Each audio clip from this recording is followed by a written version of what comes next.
But, Gambia being a small country, you know who the credible players are, and we contacted them, and we had a wide range of pricing, 2 million to 18 million. But at the end of the day, it was AG that selected which contractor to go with. So did AG select from these 5?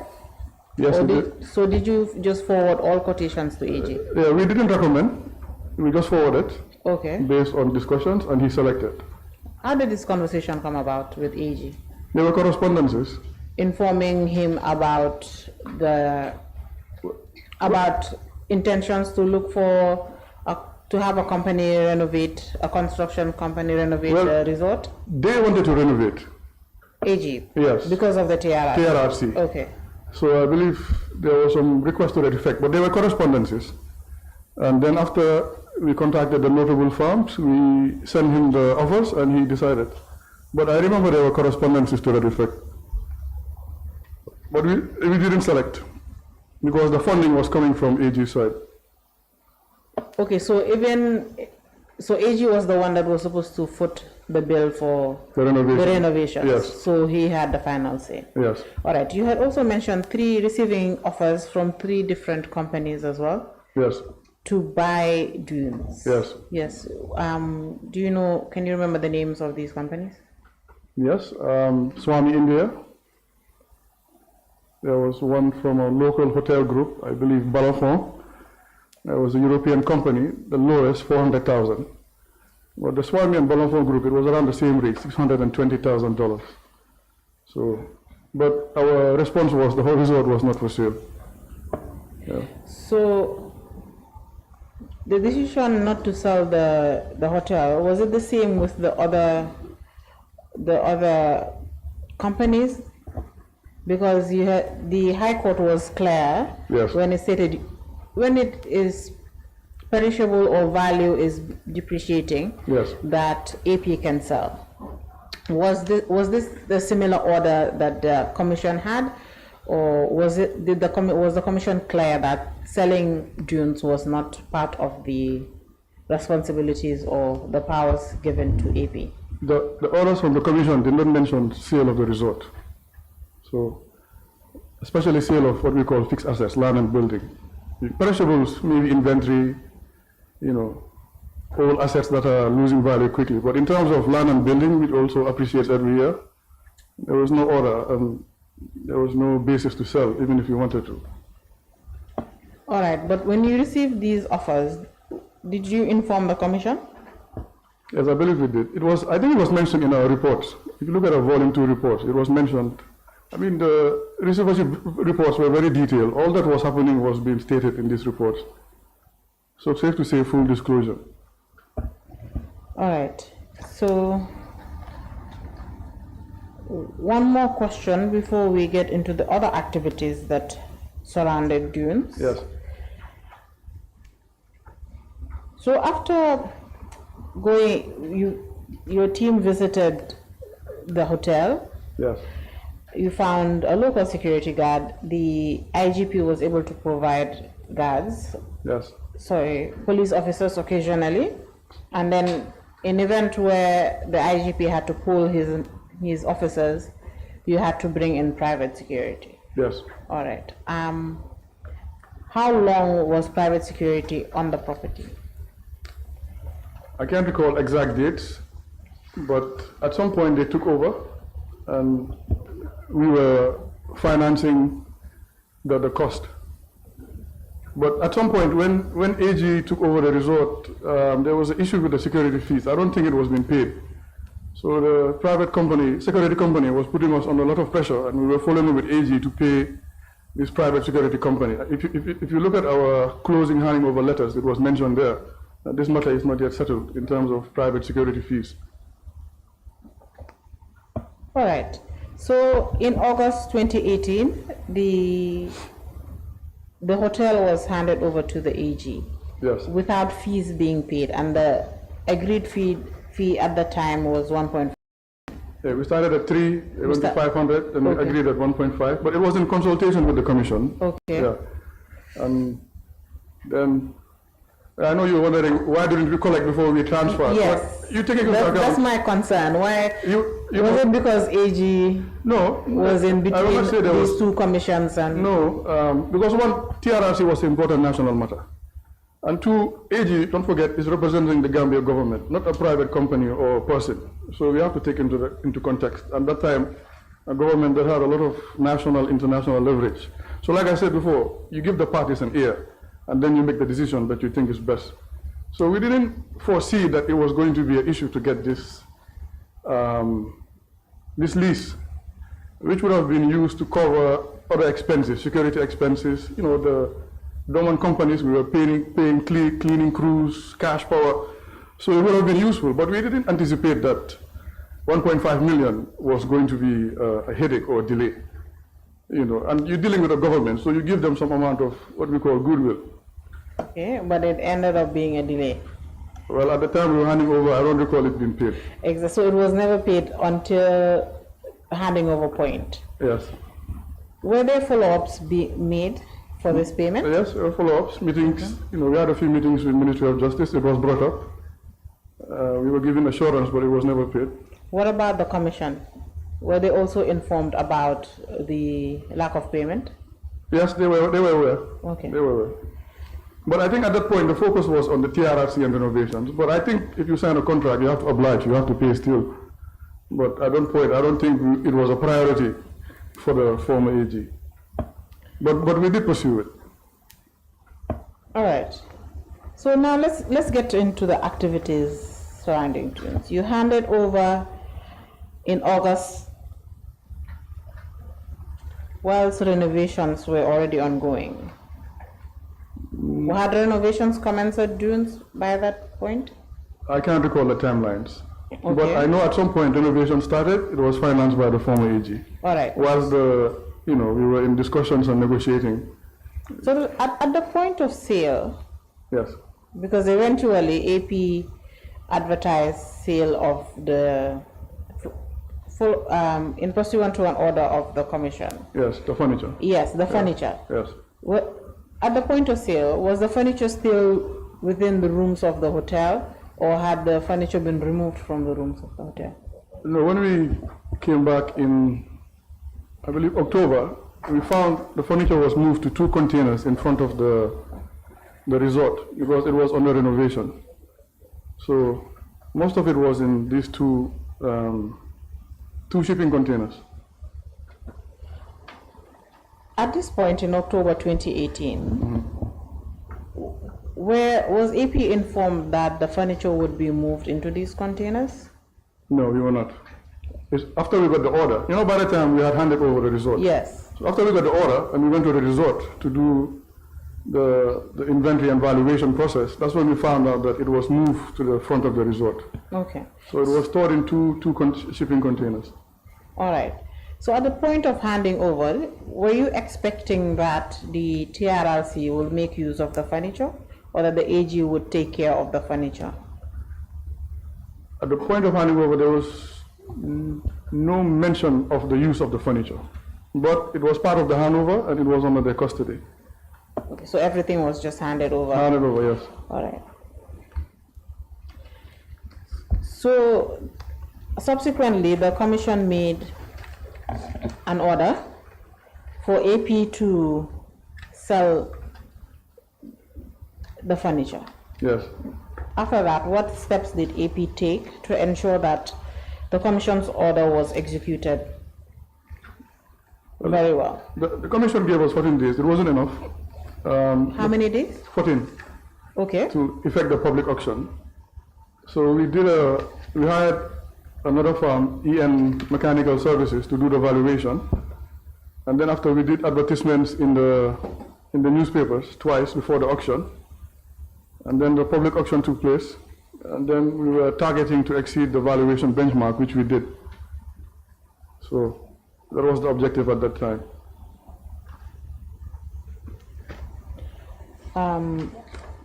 EN Mech Services, yes, were the valuers? Yes.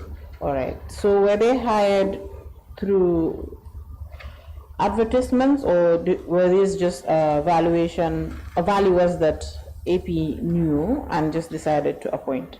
Well, these are valuation firms we worked with before. You know, as a receiver, you're not bounded by the GDP Act, you know, in terms of hiring. Yes. You're a private entity. But you can bring in people you trust and count on and know will do the job properly. So, for example, land valuations, there are two firms that we usually use, Spinks and Francis Jones. And for other valuations, we were using at the time Ian Mech Services. Because we have used his services before. He's an elder, he's been in the industry for a long time. I believe he has a background in engineering and valuation, so he was a credible and competent person to effect the valuation. You had mentioned that the 14 days were not enough. Why weren't they enough? Yeah, because at that time we were overseeing 20 companies, not to mention our other clients, so it was not a reasonable time. I think 30 days would have been more reasonable. How many days? 30 would have been more reasonable, because you have to do valuation, advertisement, auction, and reporting. There are different phases you have to cover. So I don't know why the commission chose 14 days, but at that time, you know, there was a lot of field work as well.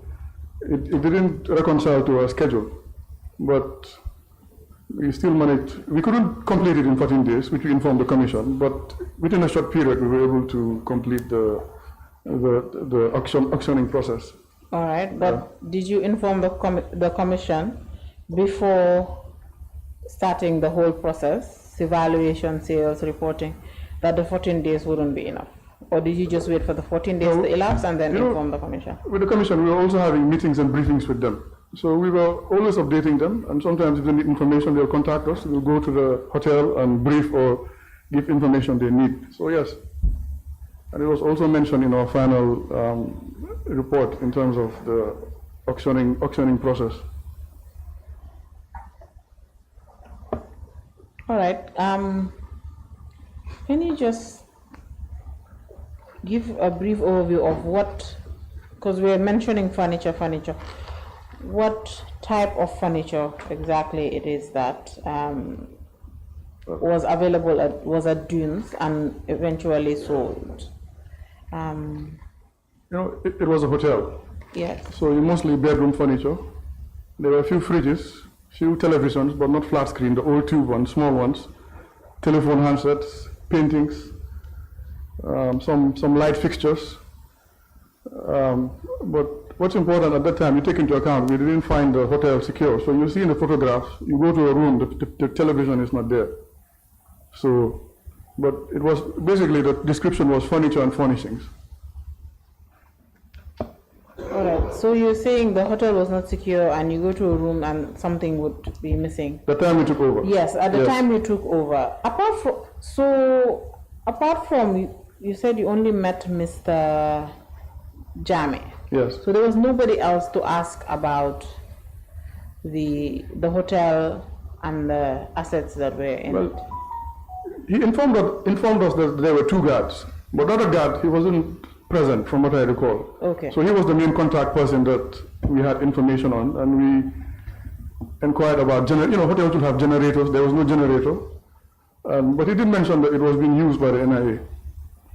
Okay. Yeah, so maybe we assumed it was some sort of an officer's mess. We didn't see any signs of torture, but the rooms were not clean, they were in bad shape.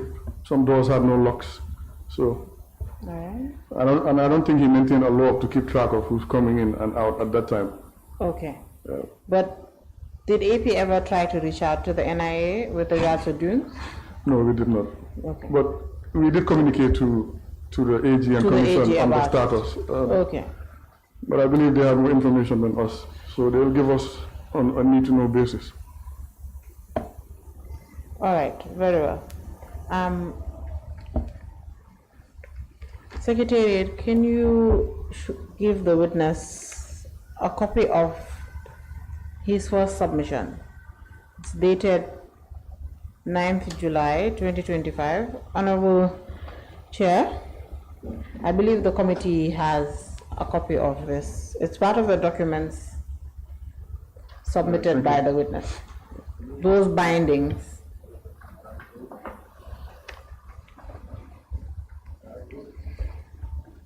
But I believe the document I'm going to direct the witness to, he has submitted multiple times, so if you don't find it in the binding of 9th July, you should find it in the documents given to the committee on Friday. Very well, you can sorry.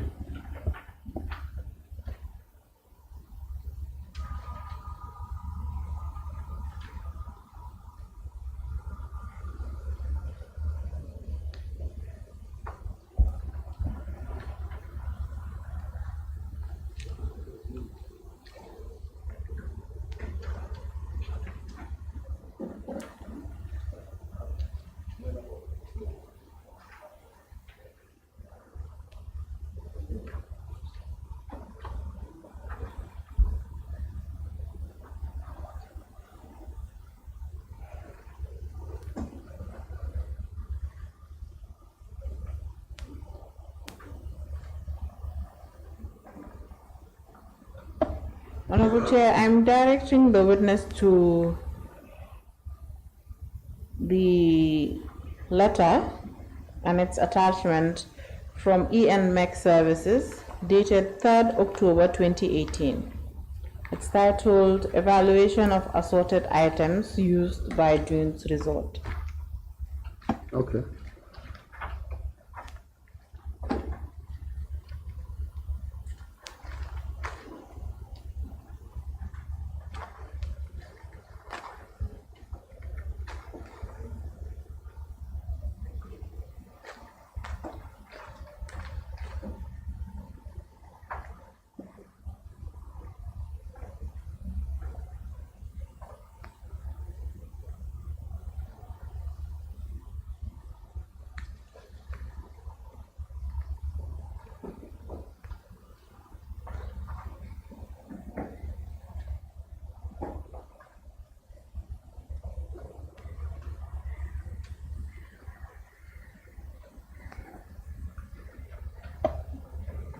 You've taken a look? Yeah, go ahead. All right. Let's go to the second page, please. Which page? After the cover letter, the first Yes. page of it's titled Evaluation of Furniture and Other Items at Dunes Hotel Resort. Yes.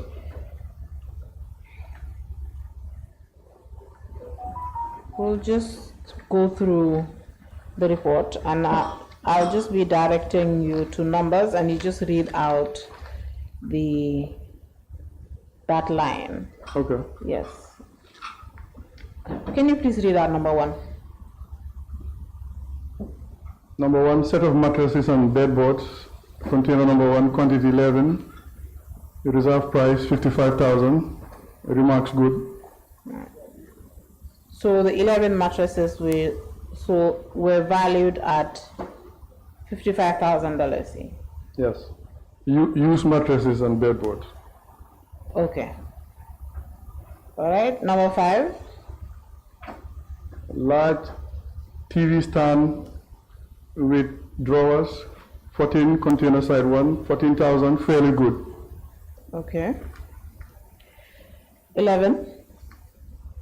Large wall mirror, 15, container left side, 7,500, framed mirrors.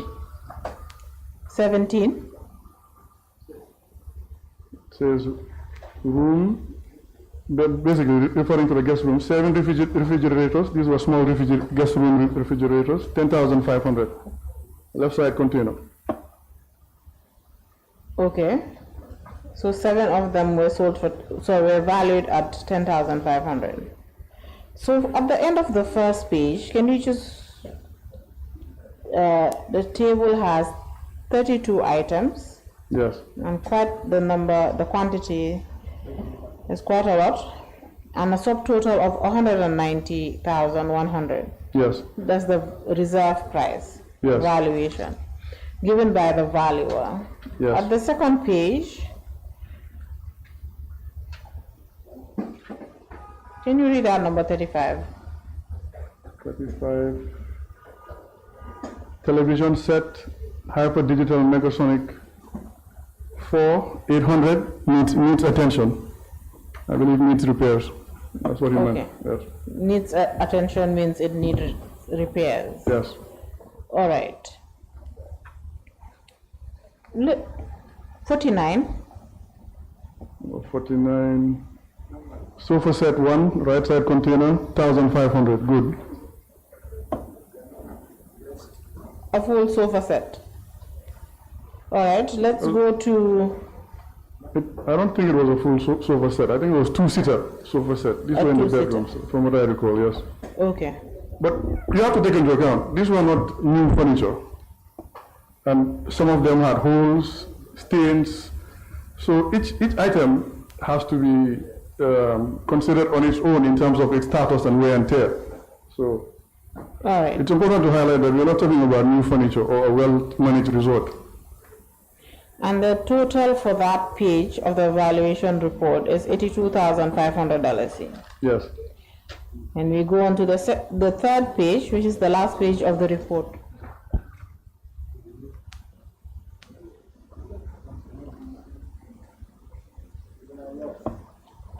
Council? Yes, please. Committee members, none of the committee members have a copy of this particular document. I don't know whether you have excess copies there. I actually have the original that the witnesses submitted, but I believe printing were given to make copies for the technical team and the committee. Well, the fact of the matter is none of them. If it was like one or two, we could have maybe this supply, but none have it.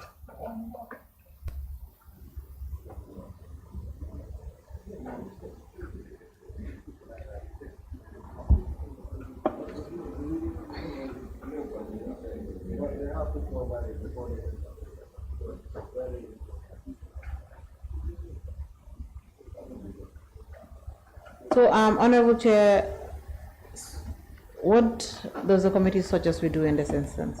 The committee is suggesting is if it could be available before the end of his testimony, because otherwise we couldn't really follow properly. Sorry, so should I shelve this, move on to something else while? Okay, let me move on to another company then.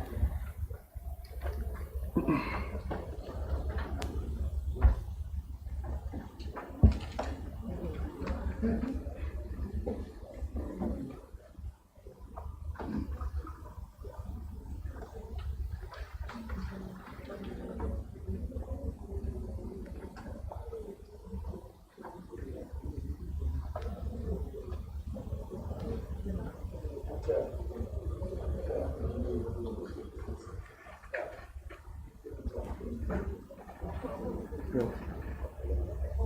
Oh, yeah. Here's this one. Yeah.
All right, so Honorable Chair, I'll move on and then we will come back to, when Secretariat gets back, we will move on to, we'll go back to Dunes.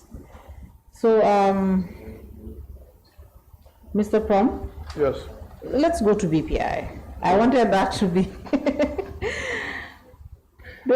I wanted BPI to be the last company we deal with before we move on to... I think it should be, because it was towards our conclusion. Yes, but the members want to take a look at the document the two of us are looking at. That's fine. Yes, and we should, so therefore, let's go to BPI. I think BPI has a lot of information, sure. So by the time we get the documents, we can just go back and then... That's fine. We can come back. So let's go to BPI. It's part of the companies that So you mentioned 3 companies that the commission had. Yes. 3 companies that the commission had also appointed AP to take custody of. Yes. So it was Dunes, BPI, and what was the third one, please? Westport Logistics. Westport Logistics. Yes. So before we move on, where does Sindola fall in these ones, in these companies? Does it fall under BPI too? No, no. Sindola was a subsidiary of Canalite Farms. Okay, so Sindola is under KFF. It's on the High Court, yes. Yes, from the High Court. Yes. All right, let's talk about Sindola then. Before we go back to these 3 companies. Yeah, that's fine, that's fine. All right. Yeah.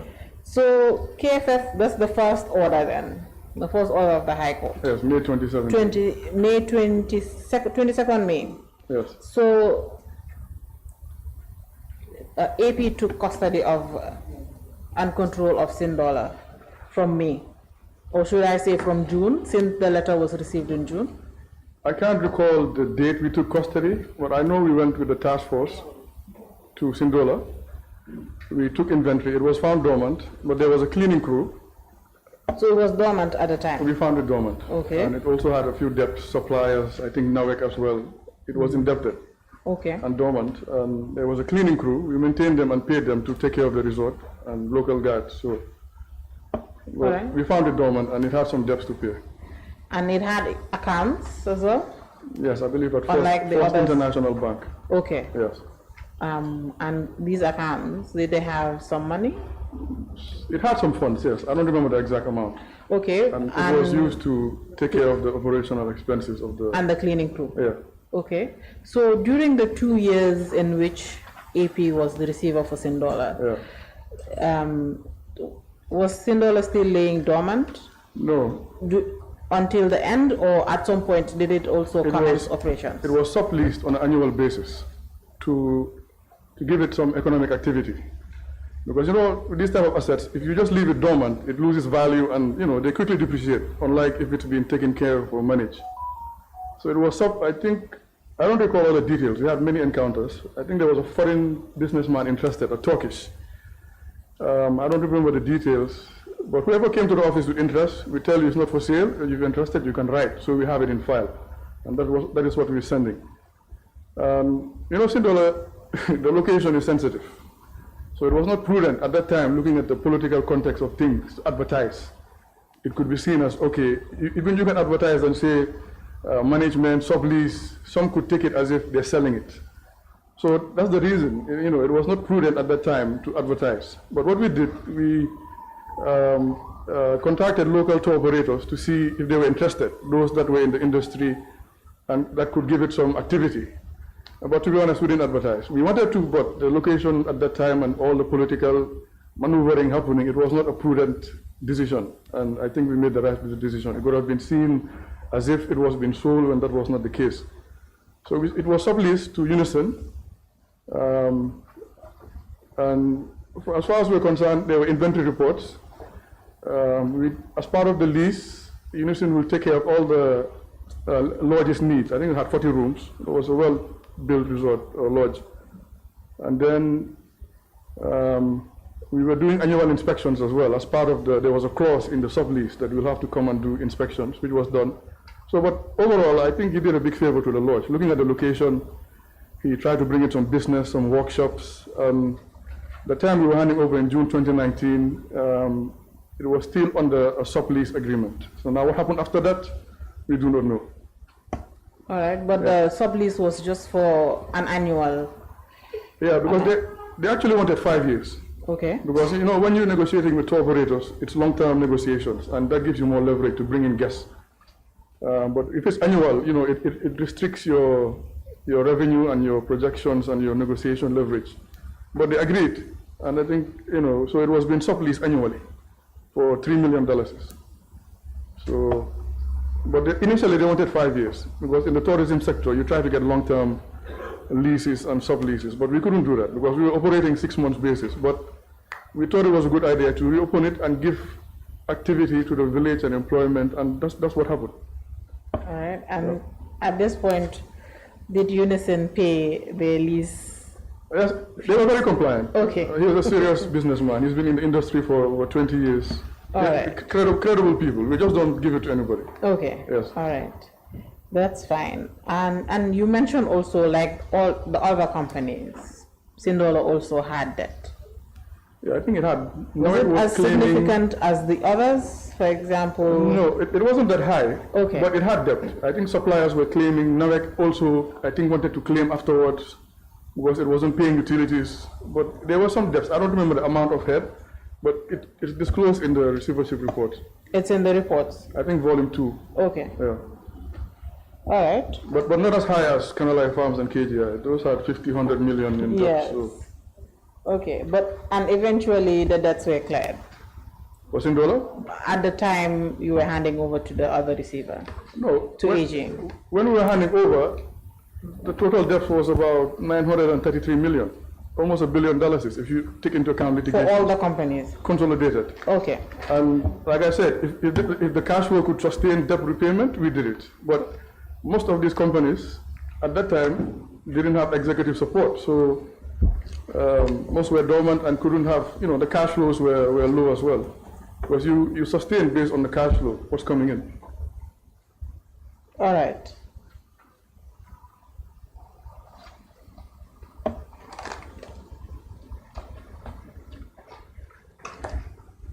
Unlike the other companies where there was issues of litigation, did Sindola also face such an issue, or was it? No, I don't recall Sindola Okay. facing All right. litigation. That's fine. Then from Sindola, we're now, I think, done with the 17. We're going back to BPI. Okay. So let's talk about when AP was appointed as a receiver for BPI. Yes. So Junes was the one that was first, AP was first appointed to be receiver by the commission, and then eventually BPI came. And Westport. BPI and Westport were together. Yes. So do you remember the date? Of the commission's order? Mm-hmm. It was in early 2018, I think April 2018. 2018. Yes. So it was Westport and BPI, and then Westport was dormant. Westport was a sea container scanning company. It had 3 vehicles. One of them was a scanner, worth 2 million euros. But it was dormant. It had a concession agreement with the former government. But from what we were informed, we found the directors on the ground before they left, that the last minute, the former president, I think, terminated the concession. They had a task force, but there was an issue. I don't think he was happy with something. So the vehicles were parked, and the scanner was stored at ports in a warehouse. But from what I recall, the scanner was worth about 2.3 million euros. It was new. Okay. And most importantly, when we were concluding, we handed it over to AG, former AG. It was handed over to former AG Yeah, I remember. at the end of Our the- receivership. for the commission. So receivership, or I believe you receive the AP's receivership with the commission appointment ended before the ones of the High Court, isn't it? Yes, because the commission concluded end of March. Yes. And then the High Court orders continued, took over up to June. 17 June when it expired. Yes. Our status, yes. All right. But when the commission was concluding, well, I will get to that point, the push and pull. Yes, we will. Yeah, we didn't receive any further instructions on Westport. I think at that time they were also overwhelmed trying to conclude, and there was so much going on. Everybody is trying to cover their own end. So. Okay, and so eventually just handed over to the AG. Yeah, the vehicles, I remember the keys of those 3 vehicles. It was a Nissan Pathfinder, a Kia Sorento, silver vehicles. We've sent pictures and details to your team. Yes. And yeah, I remember we handed the vehicles keys. During the handing over process, we were dealing mostly with Mr. Binger, the former director of litigation. Okay. He was the main contact person. And there were signed handover notes. Yes. All right. Okay. So Westport is apart from the, can I call it the failed concession agreement? Yes, of the former government. Yes. Yes. that the former government had with its partners. Were these partners Gambians? Was it a Gambian company or? No, they were Romanians. Okay. The head company was based in Dubai, but they had different subsidiaries in Gambia. All right. Were these partners, were they claiming for anything else, or when the concession was terminated by the former president, things ended there and the assets were just here in the Gambia? From what I recall, when it was terminated, they didn't push, they just left it as it is. But I think from what I recall, the contract was given to another company, not them. Maybe they were in the front line. In the end, something happened. What exactly, I cannot speculate. But I remember there was a concession agreement in file, but it didn't go ahead. Okay. Yes. All right. Back to BPI. Yes, okay. So when the commission appointed AP to be the receiver for BPI, how did the discussions come about? Were there meetings with the commission before the commission made its order? No, there was no meetings. The Romanians had BPI Group, FZE, the holding company in Dubai, which was a smart move because you were dealing with international laws now if you base it outside, and the subsidiaries in Gambia. So they were smart. They had different layers of protection, what we call corporate protection. So the BPI order, it caught us off guard. We were not expecting it. There was no discussion. We just received the order, and that same day we went to the hotel, contacted the banks, contacted the tour operators, and that's how it. But there was no formal briefing about the BPI. It just suddenly came, and we took action. All right. So immediately you received the order, you visited the hotels. Yes. The two hotels.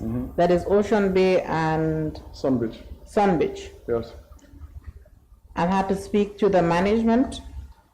Can you just inform or just explain to the committee when you took over what you found with these two hotels? So maybe we can start with Ocean Bay. How well was the hotel doing, or was it not doing well at all when it came to finances, the employees? Were there any? Was the hotel facing any lawsuits at the High Court or any other court? No. You know what? At that time, this was after the political impasse. So the tourism industry was recovering. It was so the hotels were starting to be profitable. We didn't find them dormant or insolvent.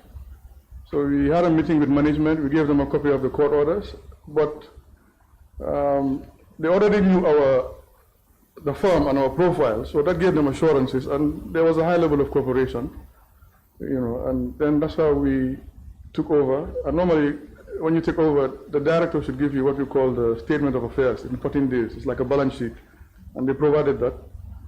And then each hotel, because these are big hotels, we positioned what we call the deputy receiver managers. Both of them had hotel experience as well for decades, so it's not just anybody going in there. We put in the internal auditor because there are a lot of transactions. We had a meeting with tour operators. They had concerns, but we built up assurance with them. Otherwise, the hotel would have lost guests. You're talking about Thomas Cook, TV, Corendon, major tour operators. So they had options to take their guests to another hotel in Gambia or to Spain, Portugal, but they already knew who we were. So that helped to build assurance, and they maintained guests. So we managed the hotel for 8 months. It was very profitable. We made improvements across the board, capital upgrades. I think if you look at the BPI tourism report we sent to the commission, there's a long list of improvements. But from what I recall of it, we increased salaries. We terminated expat staff about 5 to 10 and saving the hotel 1.34 million. We brought in new generators, new equipment, renovations. We enhanced, the financial management system was not satisfactory. So we took steps to enhance what we call internal controls, financial reporting. So the controls were very tight. Some staff were not happy with it, but still, So as a result, the profits went up drastically. Certain months you'll have profit margins over 20%, which was very positive. So we stabilized the hotels and improved and made it profitable, as far as we're concerned. At the time of appointment as receiver for BPI, Yes. you were saying that you were not notified by the commission before it made its order with regards to BPI. Yeah, not that I recall. We Yes. just received the order, yes. Was fees ever discussed No, with the commission, No. even after the order was made? no, because if you look at the Dunes order, that was the first order from the commission. The receivership fees was to be handled by AG. The commission initially didn't care about receivership fees because they already knew the receivership fees were set at 10%, and then dormant companies 100,000, which was reasonable. It was actually supposed to be 12% or so, but AG was very tight-fisted, complaining, and we didn't want. This is a sensitive national matter. We didn't want fees to overshadow, so we brought it to 10%, which was a fair industry rate, and we gave total discounts to almost over 2 million, just to keep the peace and keep things going. And we were thinking it would last 6 months. So 10% was the set rate. It was approved by the High Court, but the commission never bothered about fees. But they knew that the fee was 10%. And even the reports, the correspondences, the Dunes report, you'll see 10%. So they were not in a position to play amnesia and then tell the receiver we didn't know 10%. So. And apparently there was a cover letter when we were sending the BPI tourism report that indicated, the receiver indicated we intend to maintain the 10% fee. So the fee was not an issue until after, towards our conclusion stage. But it was 10% for active companies and 100,000 for dormant companies, taking into account you're operating on short-term basis. And for the commission, unlike the High Court orders, you have 6 months. You can at least think ahead, plan. The commission, there was no timeline. You're operating month to month. Anytime, new orders can come in and you have to take action. So, but they were well aware that the receivership fee was 10%. But if it was an issue, they would have put it in their subsequent orders. So, because it was already negotiated and agreed at 10%. That's why, and all these cases, the commission's work and the High Court work, it was related. It was under the same legal engagement. So, it was not an issue, but in the end, they wanted to make it an issue, and they were not standing on strong legal grounds, as you will find in the evidence. All right, we will get to the issues surrounding the end of AP's receivership when it came to BPI. Okay. Yes. You mentioned that when the changes were being made, or some of the changes that AP made with the 2 hotels. Yes. There were employees that were not happy. Did this ever result to legal issues, such as the employees filing maybe suits at the industrial tribunal? No. There were already staff litigations before it came into effect. Okay. So that continued at the Canopy Tribunal. Okay. But as far as during our tenure, well, I mean, hotels, big hotels, to deal with a lot of theft incidents. And with us coming with financial management, audit, insolvency background, we know where to close the leakages. So you're talking about 400 employees. And of course, even though we increase salaries, if you were able to take inventory every month, $100,000, that's a lot of money, and sell it or whatever. There were certain processes where cash was being disbursed and there was no proper trail, or because we were even informed when they heard we were coming, there were certain practices they themselves stopped because they knew we were not accepted. So of course you will have most of the staff appreciated the way we work. We paid them on time, increased salaries, we took care of the issues. But you have some that were, of course, benefiting from the leakages that will not be happy. But we didn't receive any litigations, but we found some that were already ongoing. And of course, the Romanian experts too that we terminated, they were not happy. Some were getting paid 10,000 euros a month, vehicle, you live in the hotel, all your meals are covered by the hotel. So if that is removed from your privileges, you're not going to be happy.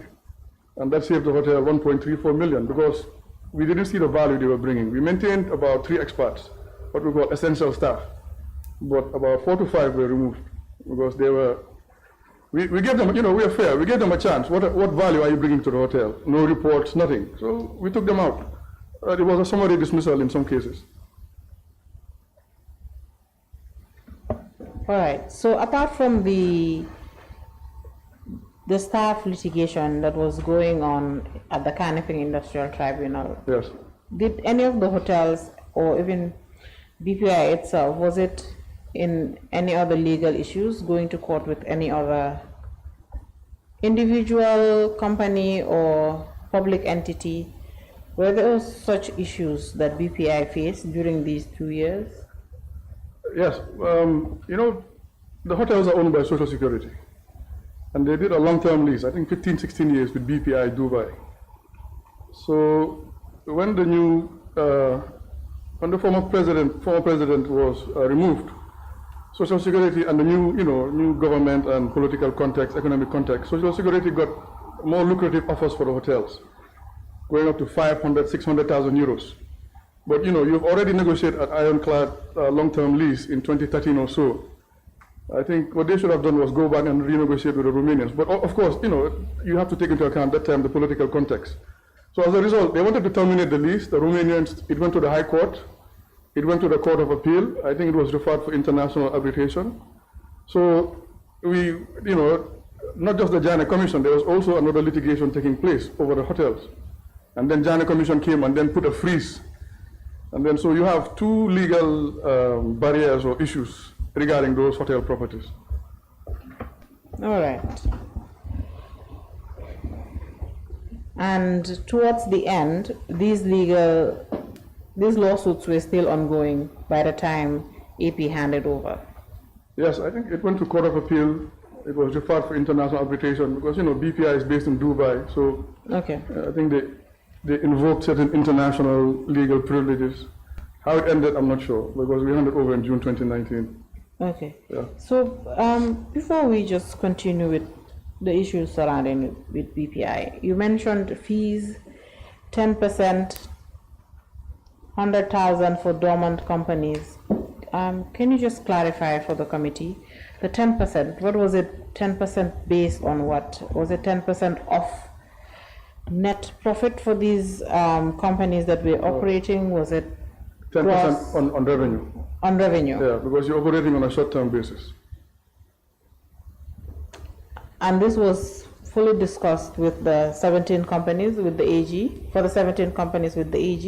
Yeah, if you recall, in the beginning, we sent a receivership proposal. Yes, which they accepted. I think they even mentioned 12%, but we took it down to 10, so that, because the fees were paid according to volume we were submitting to the High Court. So it could have been 12, but we just maintained it at 10 because we didn't, AG was very tight-fisted. And to be honest, the fee approval was with the High Court. But like I said, you're dealing with parties, so you give them an ear and try to accommodate them. So, and we didn't want the fee matter to overshadow the whole process. And in the end, we gave a total discount of 2 million. After the 10% agreement? Well, it was 12, we took it to 10, but towards the end, all the total discounts we gave, it went to 2 million. Our lawyer too, there was a lot of fuss about his fees. I don't know why. He too had a discount, about 1 million or 1.5. His fees, to be honest, were low. If you look at what top lawyers are charging for those type of cases. But like I said, you have to give each, and you take into account. You're between the former president, Janneh, and you're between a new government represented by AG, not just shareholders or creditors. So you have to walk a fine line in terms of transparency and compliance. So it was a very tricky situation, And that time the momentum was also towards the former AG because there's a new government, a lot of international and regional pledges, billion euros. So they had leverage. But nevertheless, we did our best to maintain neutrality and stay transparent.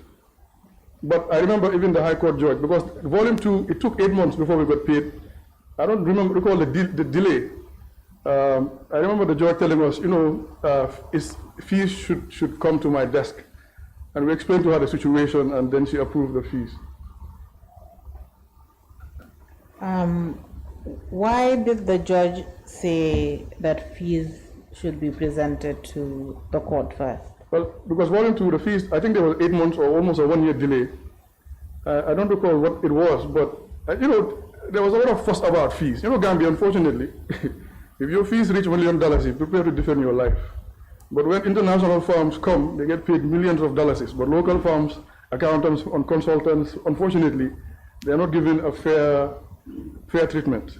So there was a lot of noise from AG about the fees, legal fees, but the fees were reasonable. If an international firm was doing the job we were doing, you were not getting nothing less than £1 million for 20 companies with high risk, with a high risk element. So, but I remember volume 2, there was a delay, and then, but we told the judge that, normally in receiverships, you're dealing with creditors or shareholders. So you have to take into account their concerns, and that's what we were doing. But we didn't want them to feel like, oh, they're taking advantage of the situation. And, we were targeting 6 months and manage and handle. It went up to 2 years with endless corporate clashes.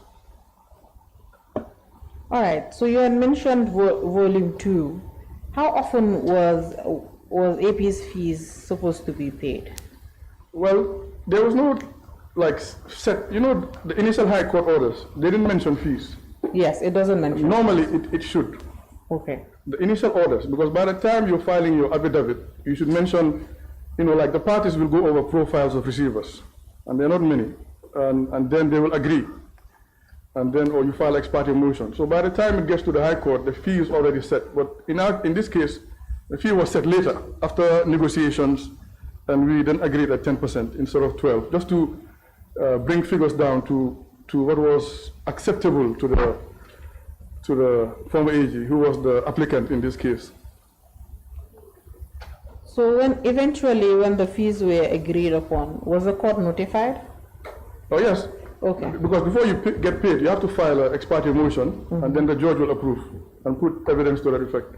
Okay. Which included our reports. So can we say that AP was paid after each report was filed at the High Court? Yes. Okay. It was based on the volume 1 to 3 payments. Okay. And 3A, 3B were filed together?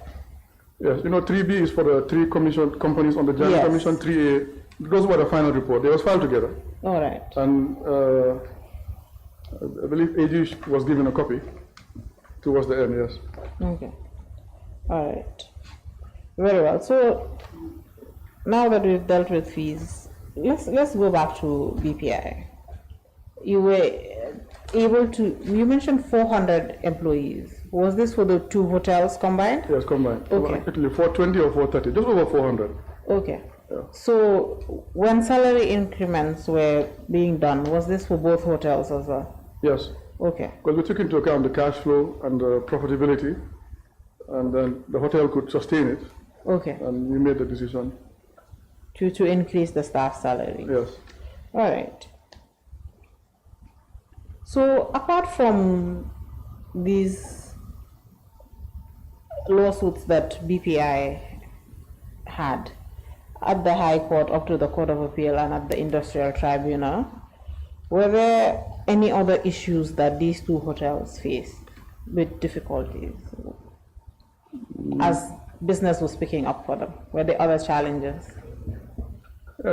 Managing a hotel is not easy. You deal with the usual, guest issues, staff issues, but there were interested parties that wanted the hotels. They wanted to buy, or they wanted to be the lessee? Some wanted to buy, Okay. some wanted us to lease via Social Security. Actually, it was Social Security that first contacted us. They told us that they have received new offers for the hotels that are more lucrative, and I think the initial request was to terminate the lease. So we did our due diligence and got back to them that we cannot terminate the lease. The matter is at the High Court, and also the Janneh Commission has frozen this hotel. So there are 2 legal barriers. Then they came back and said, okay, you cannot terminate the lease. And to be honest, I felt that at that point they were trying to misguide us, but we were more mentally alert. And we explained to them the whole structure, and then they came back and said they want a management contract so that these new operators could take over the hotels. But what the Romanians did, they had the lease signed with the parent company in Dubai, and they had another subsidiary, BPI Tourism, that had a management contract with that parent company in Dubai. So there was already a management contract in place, so there was no way we could have transfer the hotel legally. You can study law for 1,000 years. If you look, there was no loophole. And if there was an option, with at that time the pressure we were facing, and it was legal, we would have transferred it. Because there was too much pressure. It came to the point we almost resigned. But we were not going to violate the law just for certain parties to have access to the hotels, and that made a lot of people unhappy. And in the end, we started to have complications. So you've mentioned pressure, yes. Receiving pressure, but also the request from, you said Social Security, at a point it looked like they were trying to misguide AP. Can you explain further? What do you mean Social Security tried? Yeah, because they first wrote to us, we're searching for the correspondences. There was a letter, and that letter said, you're a receiver of BPI, you can terminate the lease. And, if you don't have a strong corporate legal background, you can just go ahead without taking into account the implications. Because one, the lease is at the High Court between the owner and the sublessee, the Romanians. Two, frozen by the Janneh Commission. Three, there's a management contract. So the receiver had three barriers. Everybody knew this, but it was like as if they were trying to use us or misguide us. So we told them there's no way. We sympathize. We know Social Security is in charge at that time is in charge of pension. We take into account this is a government entity, and if we had option, legal safe option to transfer, we would have done it, but we couldn't. So then they came back and said, okay, you cannot cancel the lease. Management contract. No, we cannot do management contract. There's already a management contract in place. And then we also, the Romanians, their lawyers also wrote to us around that time that, that there's a case at the High Court bringing it to attention with Social Security. So if you cancel the lease, there's going to be implications. I guess they heard that there were other parties trying to get a hotel. So they wrote to us. And then, but we couldn't transfer the hotels. But it seems like certain parties that wanted the hotel were trying to use us or misguide us, but we refused. And at some point, Social Security filed a motion at the Janneh Commission itself. I remember the wording, I don't remember many documents, but I remember the wording to compel the receiver, Augusta Sprung Farm, to release the hotels to Social Security. It was filed by Abdullahi Sissoko. So our lawyer went to defend at the Janneh Commission. There was adjudication or whatever, and Social Security lost the case. And so the Janneh Commission, actually the chairman dismissed the motion of Social Security because the matter was already at the High Court. So you cannot have two concurrent legal proceedings ongoing. So as a result, certain parties were not pleased with us. And on top of it, not only did you not hand over the hotel, you were managing it better than most could have managed it. So as a result, there were different sentiments flying around and rumors, but we just focused and kept managing and kept the hotel profitable and improving. There was no way they could fault us, and I'm sure if they could, they would have. Well, I'll be honest, it seems like we were dealing with a particular powerful cabal that wanted these hotels, but we didn't release it, and I'm glad we didn't. So all this pressure, it was not just for Ocean Bay, but also for Sun Beach. Sun Beach. For both hotels, but most of it was for Ocean Bay. Okay. Because Ocean Bay International Operator wanted it. They were claiming to invest in, yes, it's a big company. They were claiming to invest in Gambia, I think 100 million. So everybody was just jumping and rolling over just for them. That's my concern as well. If an investor comes and tells you, I'm going to invest 100 million in Gambia, ask for proof of funds and a bank guarantee. How many investors come to Gambia, promise us, and then leave? So 90%. So, but we knew what we knew. We just kept it diplomatic and neutral. And in the end, this operator ended up leaving during COVID. They effected force majeure and left. So what was the point of all that drama and giving it to them? All right. So you had mentioned pressure and or you mentioned a cabal. Yes, it seems like a cabal. That's what it felt like. Because so, there were different hands. Okay. So I am interested in knowing. I cannot back legally, but it seems the pressure we were facing, it seems like there's a cabal that wanted these hotels. Okay, so you've made it clear that Social Security clearly wanted their hotels back and maybe to Social Security wanted the hotels, the management at the time wanted the hotels to give it to tourism-based companies or Okay. companies that were involved in tourism, because they were offering more sublease figures than the Romanians. Okay. But you know, the lease they signed with the Romanians was an ironclad lease, so it's not easy to dilute. Okay. That's why I ended up at the court. All right. Yeah. So apart from Social Security, just wanting a new direction for their hotels, who else was pressuring AP when it came to BPI? Well, it was mostly Social Security, because they already had the assigned interested parties that wanted the hotels. There was individuals that came to the hotel that mentioned interest, and when we tell them to write, whoever comes will just tell you write, so that it's on record. But most will not write. People from all walks of life. I don't even want to mention certain things, but well, not certain, but because I don't have the document on record. But there were certain parties that wanted to buy. We'll tell them, can you write? But we didn't hear from them. But most of the pressure was coming from Social Security that wanted the hotels back, but we couldn't hand it over. There was a lease, there was a litigation, there was a management contract. We had no legal room or option. If we did, we would have, because there was too much pressure at that time. And we didn't want to be seen as, oh, they want the assets. We were trying to hand over within 6 months. It came to the point we were thinking of resigning, to be honest. But we consulted, and the feedback we got, including allies in the government, is that if you resign, one, that's what they want, and two, it could taint a national process. So we just kept patient and wanted to just see the process through, because things were coming to a conclusion, But yeah, but we thought of resigning, and we thought of, if there was an option, we would have handed over the hotels. And all of this happened in, is it a little over a year that AP had custody and control of BPI? No, Seems like a lot of... the minute we got the court order, within a short time, we had a letter from Social Security. Okay. Sorry, the minute we got the Janneh Commission order, Yes. putting the hotels in receivership, Yes. shortly around that time, there was a letter from Social Security telling us, terminate the lease, you are receiver of BPI. We told them no, BPI has different structures. There's a company then they came back, management contract, no, there's a management contract. So what options did we have? So they were trying to mislead us or get us to do something to get what they want, and then tomorrow we will face the consequences. So as a result, I don't think they were being fair or respectful. All right. And then eventually, these hotels operated with no other challenges. No, apart Seems from like that, all the challenges were faced instead of by the hotels, but by AP.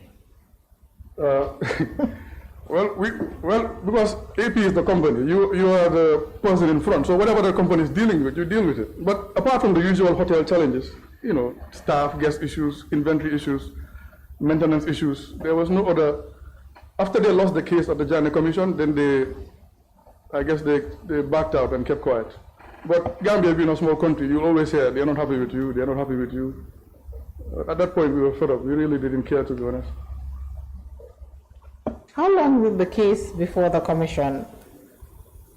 Can we even call it a case? But how long It did was that? a motion to compel the receiver to hand over the hotel, and Chairman Suruta turned it down because the matter was already at the High Court. You cannot have two dual, legal proceedings.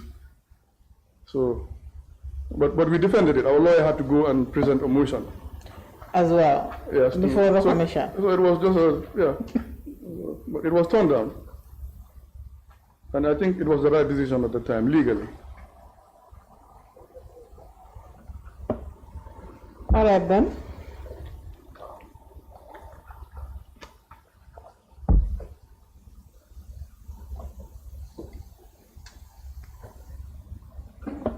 So I had initially asked, apart from Social Security, who else or what other entity was also putting pressure on AP or dissatisfied with the whole lack of transfer of the hotels with Social Security. So please take a look at this is the last sentence of paragraph 7 of your statement. Okay.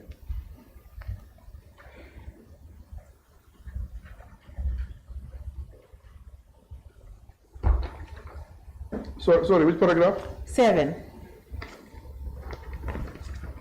Last sentence, if you can just read it out for the committee.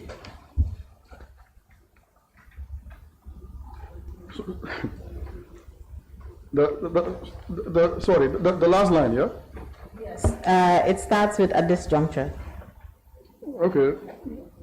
Well, basically, this paragraph was about our conclusion with the commission and the fees and hotel issues, but it says, at this juncture, the former AG MOG was not pleased with the AP receivership for not transferring the BPI tourism hotels to interested parties.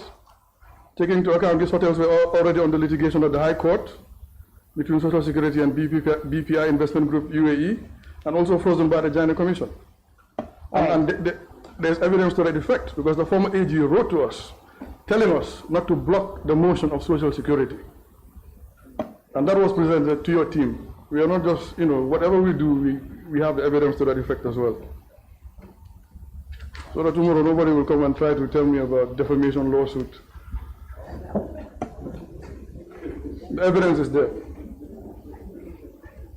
I think in the morning, the Honorable Chair had informed you that anything discussed here or any answer you give to the questions asked either by the committee or by the legal team cannot be used against you in a lawsuit. The chair, I believe the chair was clear in that. Yes. I think it's in the Constitution. Yes. So but Gambia is a tricky place. No, I'm not worried. To be honest, we were disappointed with them. We lost respect for them. But they can try to get at you in different ways. So all right. We are always defensive and mindful. Okay. So but the evidence, I must emphasize, is there. Yeah. And you have it. So that tomorrow nobody will come and tell me you're speaking stories. Okay. We're very careful and fair to everybody. All right. So just as you're talking about evidence, you had mentioned the letter from Social Security. Yes. About the hotels. Is that can you provide that with the other documents that you've promised to provide by Friday? Yes, by Friday. Yes. You're talking about thousands of records. But I know. Luckily, we were scanning and keeping, so that's what helped us to respond to you. Because if you want to go to the main archives and remove office, it will take much time. Okay. But some of these correspondences are in file. Okay. Yeah. But I do remember the first letter was telling AP you're the receiver, terminate the lease, which was misleading and wrong. And to be honest, we were even offended by it. We were thinking, did they make a mistake or they thought we were stupid? All right. So the reason I made you read out that last sentence of paragraph 7 is that I had asked, apart from Social Security, which other institutions were putting pressure on AP when it came to this transfer issue? And here it's clear that the AG was also quite invested, if I can say that, with regards to the transfer or terminating the lease rather than terminating the lease with the investment group, BPI investment group. Yes. Yes, basically it was Social Security and the former AG, and there's evidence to that effect. And to do that would have been illegal. All right. And at this point, after receiving the AG, Social Security's letters, the AG's letter, what was going through the mind of AP at that point to have to be put into writing and sent to AP, to be asked with a lot of pressure to terminate this lease agreement? Mm-hmm. What other remedies did AP try to maybe reach out to the High Court? You had mentioned earlier about an issue that was the claims were so much that you had to speak with the Chief Justice. Was this also something you thought about doing? Did you do that? No, we didn't need to, because our lawyer was defending the case at the Janneh Commission. The commission has the powers of a High Court. So that's why the Social Security filed a motion to compel the receiver to release the hotel. So there was a proceeding to that effect. And because the matter was already at the High Court, so we couldn't interfere to that effect between Social Security and the BPI group.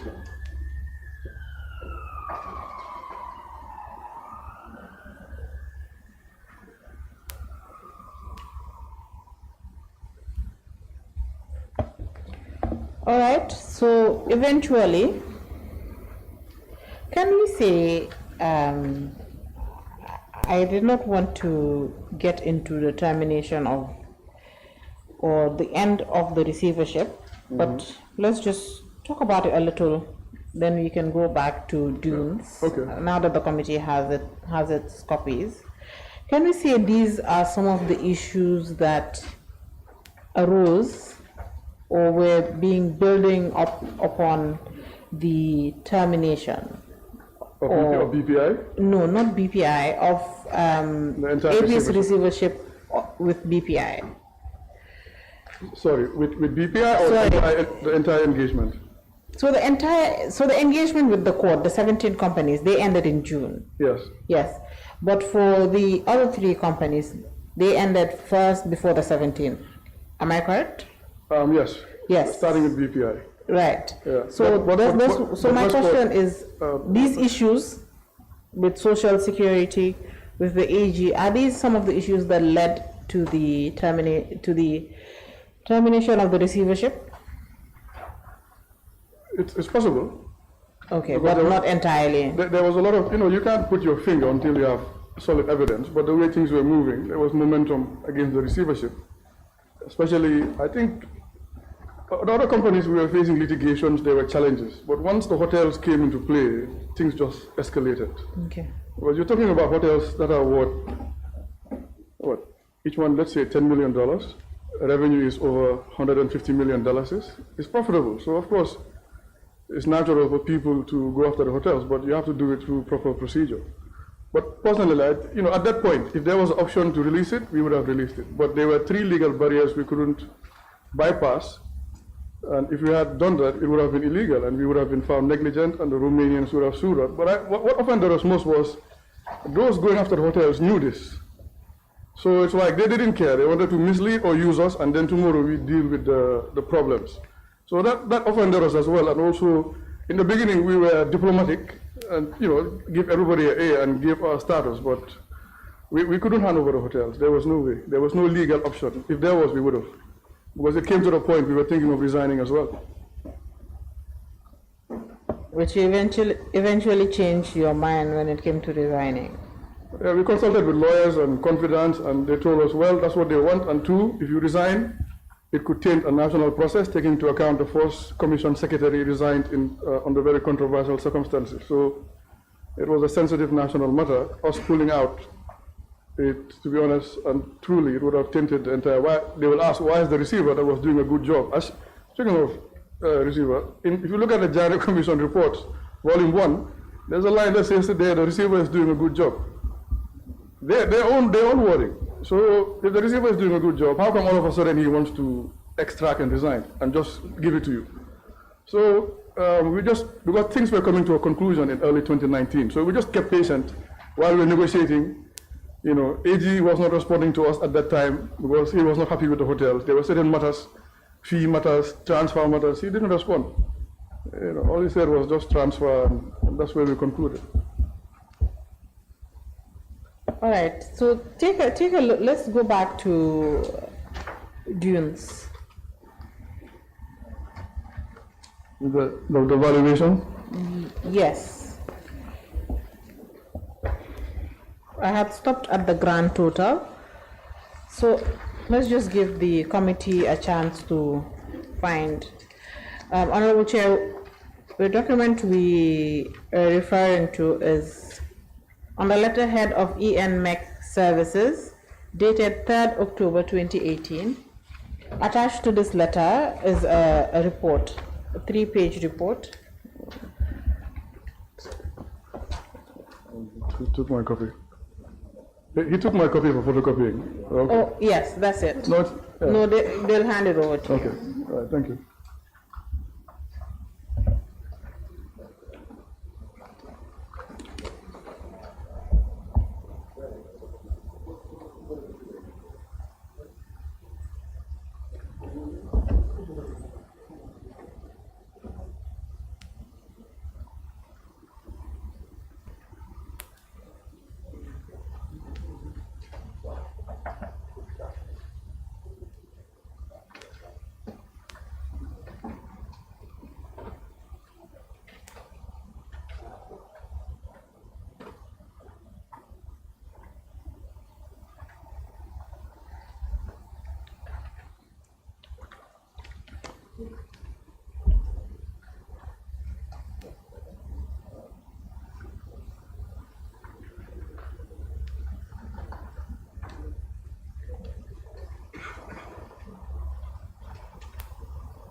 All right, Mr. Prom. Yes.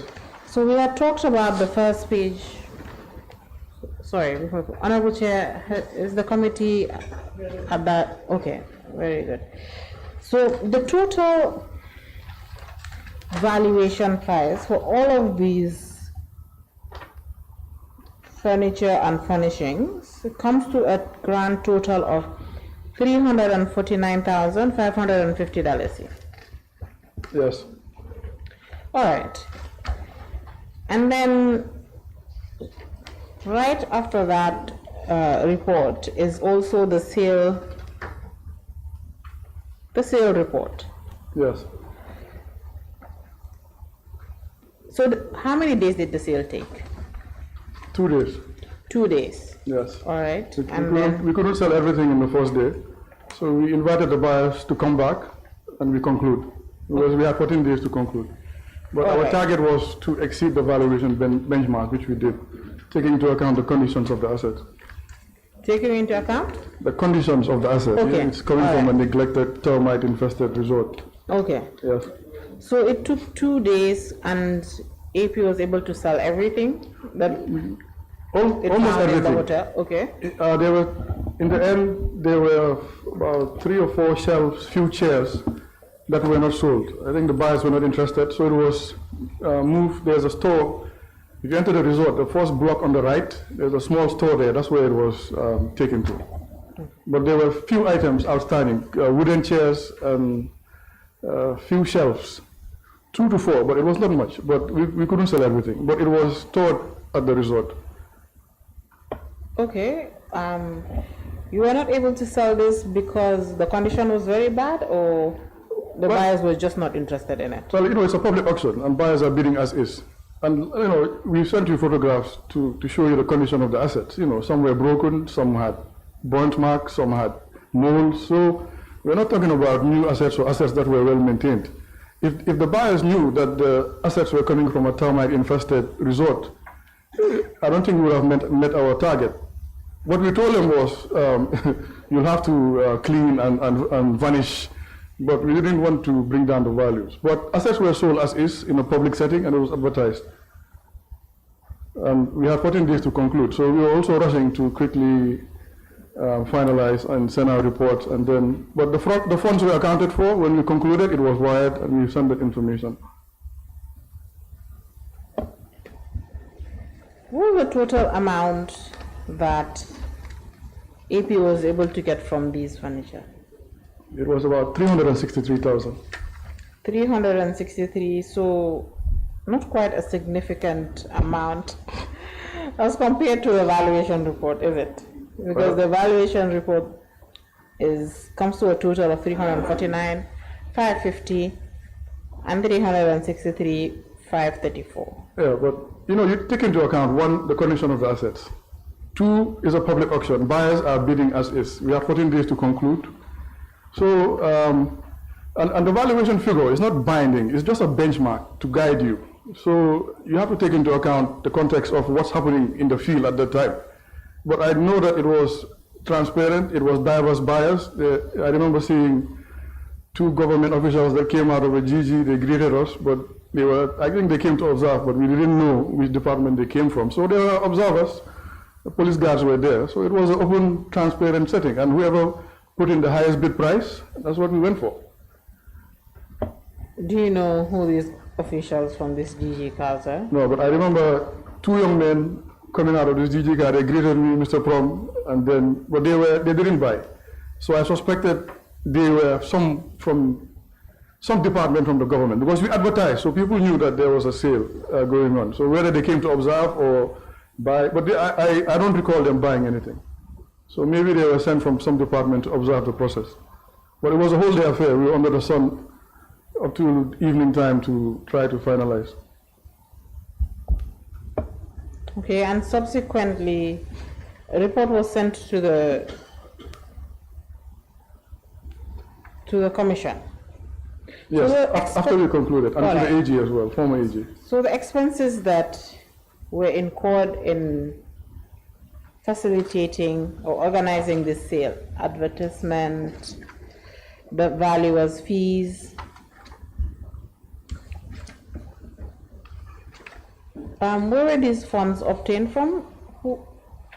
No, you deducted from the sale proceeds. From the sale proceeds? Yes. And then what was left after that? Well, yeah, Is this what valuation, laborers. the document I'm looking at, titled Dunes Resort and Casino in Receivership, Public Auction of Furniture and Furnishings, Yes, 11th and 13th. Income and expenditure statement. yes. All right. So the total after expenses were knocked off was $253,868.39. Net, yeah, we call it the net auction proceeds. Okay. Yes, after receivership fee, fuel, laborers, public notices, auctioneer, and valuation service. All right. So this amount, Yes, was it held in an account by AP, or was it handed over to the commission, who would subsequently maybe hand over? no, we maintain custody into a trust bank Okay. until we hand it over in June 2019, All right. and we transferred it. During the handover process, we transferred the funds. All right. Who were the funds transferred to?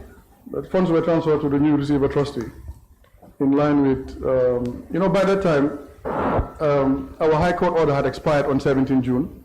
We filed an ex parte motion for final submission and release. So we had no legal basis to continue as receiver. The commission had concluded. So, and with all that was happening, we didn't want to be seen as, they are not even now ready, after all the issue with the hotels, if we wanted to press technicalities, it would have been seen as if they don't even want to hand over the company. So there was in the handing over, there were two letters from AG. May 2017, reminding us that the court order is expiring on 17 June, and he has no intention to do so, and to submit final reports. And then, but by that time, we were ready to resign. We were already working on our final report. So we submitted it to the High Court, filed ex parte motion, indicating it's a final report. We put the AG's letter as affidavit, and that, we have concluded and applied for release, and that's where our engagement ended. So, and then in July, there was another letter from the former AG that all funds should be transferred to the new receiver trustee, and which we did, including the Dunes funds. Who was the new receiver trustee at that time?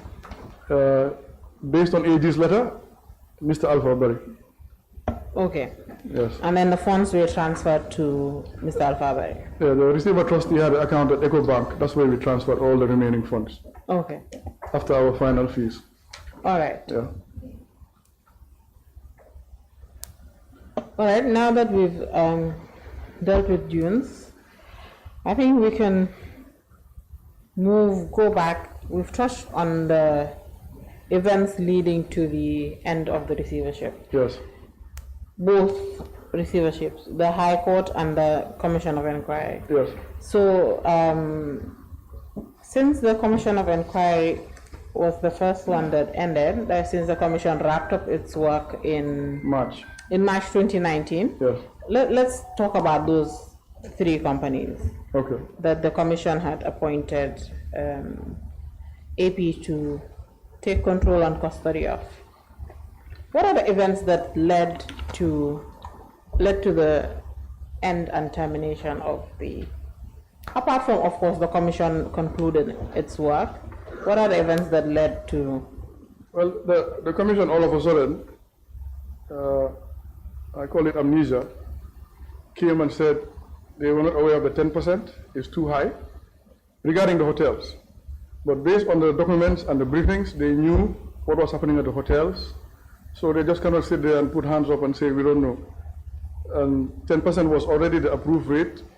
So they came and said, they wrote actually, it's in file, that 10% is high. It should be taken down to 3% on net profit. We didn't accept that. So they came back and said, $300,000 per month to manage 2 of the biggest hotels in Gambia. We didn't accept that because as a receiver, there's a rate involved. And at that time, the way we were managing the hotels and the profitability, even after the receivership fees, hovering around 15 to 20% net margin, there was no way. But if they had came to us in a dignified, reasonable manner and told us, Mr. Prom, okay, 10% might be too much money, you're doing well at the hotels, how about 7, how about 5? In a what we call reasonable grounds, what you lawyers like to use. We would have accepted, but they had no legal or financial basis. So we stood our ground. Then they came back, they even contradicted themselves. They came back and said, no, it's 3% on revenue. But they already wrote it's 3% on profit. It's in file, we sent it to you. And then they came back and said, to justify their position, or as receiver, you should just be a custodian. You should not be involved in management of the hotels.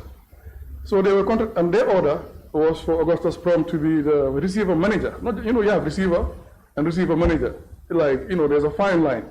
But it's, there are certain technicalities. But still, as a receiver, you take custody and you administer and you manage.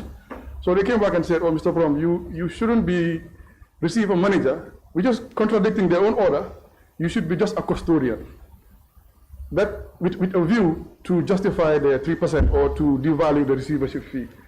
So we countered them and told them, no, you're contradicting your own order, you're contradicting the Companies Act.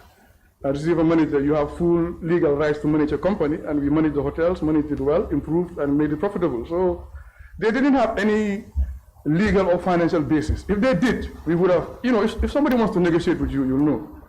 If we had 10% and you come and tell me 3% on net profit, that wide margin, that was an indication that something is cooking.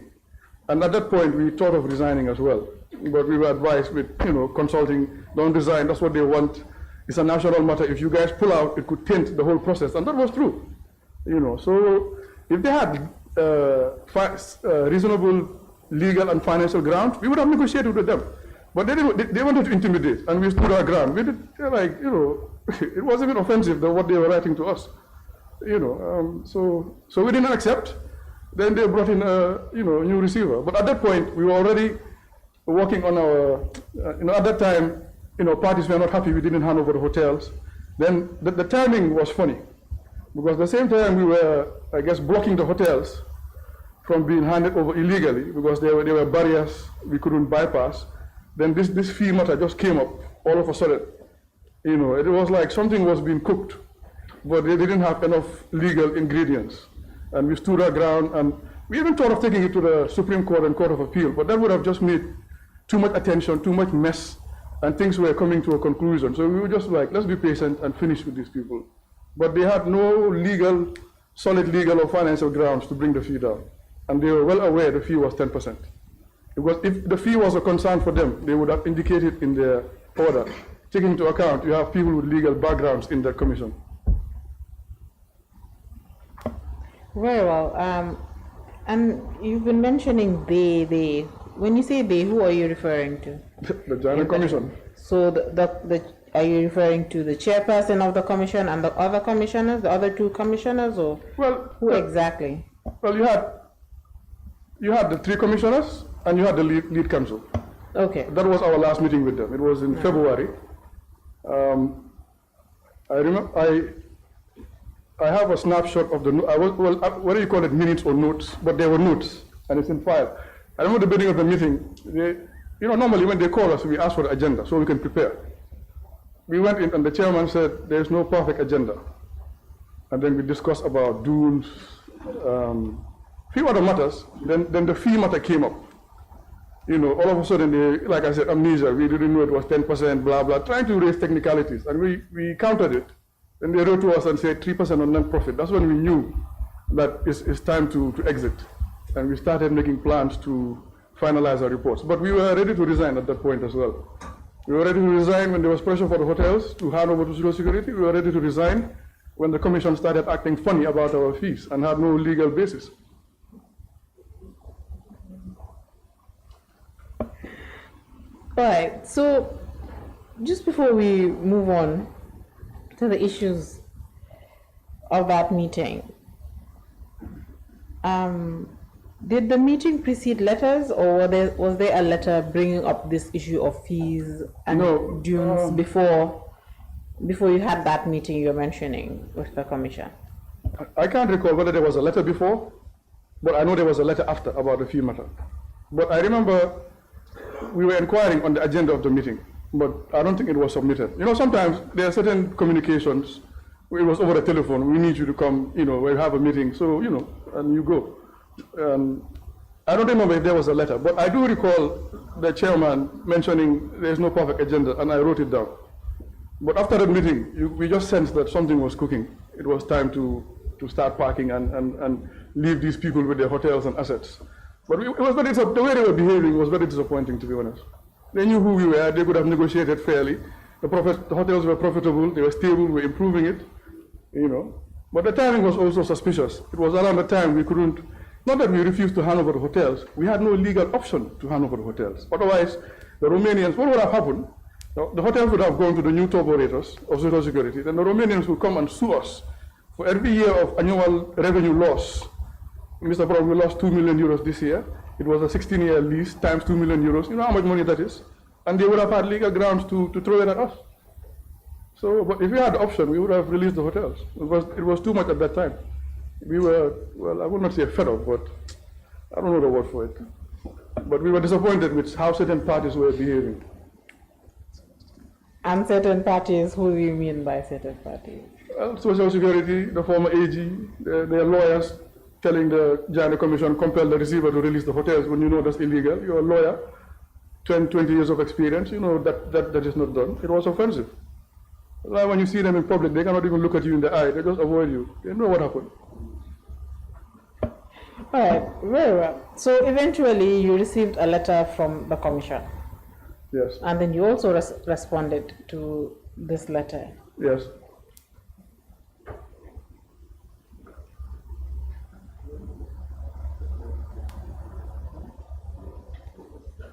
You've mentioned that you made notes at this meeting. No perfect agenda, but you had notes. Yeah, Do you still have these notes? Luckily, I took a snapshot. You know what happened? We had what we call field notepads. So that's what we were using to jot meetings, and I had about 2 to 3, you know, all the members of the firm. So, you know, at that point, I tried as much as possible to scan every document I could, but, you know, took thousands of records. But the evidence we're giving you is from our electronic archives, luckily. But I remember, because of the importance of that meeting, I took a snapshot of it. And it was started with there's no perfect agenda, doomed resort, then the hotel fee came last. You know, they're trying, all of a sudden they didn't know about the 10%, and we counted it. Then they wrote 3% on net profit. That was the indication these people are not trying to negotiate, something is cooking. And then contradicting the Companies Act, contradicting their own order, that you should just be a custodian of the hotel. 2 of the biggest hotels in Gambia, how can you be a custodian, just sitting there signing checks, doing what? So, but they tried to justify their position, but it wasn't solid. We thought of taking it to the High Court, or if not High Court, but Court of Appeal and Supreme Court. But we consulted with lawyers, confidence in the government, people we knew, and you know, that would have just derailed the whole Janneh Commission. So we just kept patient and just worked until negotiated. We brought that matter to AG. He didn't even care because he knew it was 10%. He just kept quiet.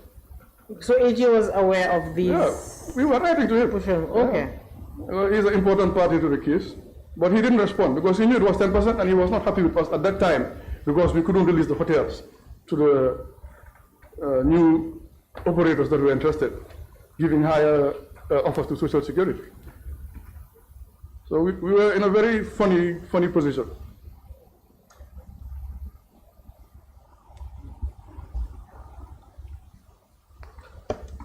All right. So subsequently, you wrote a letter responding to the, I can say a lengthy letter. No, we, the firm, wrote a letter. Yes. By you here, I'm referring to the firm. Honorable Chair, I am referring the committee to RS 19. Yes, please.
It's RS 19.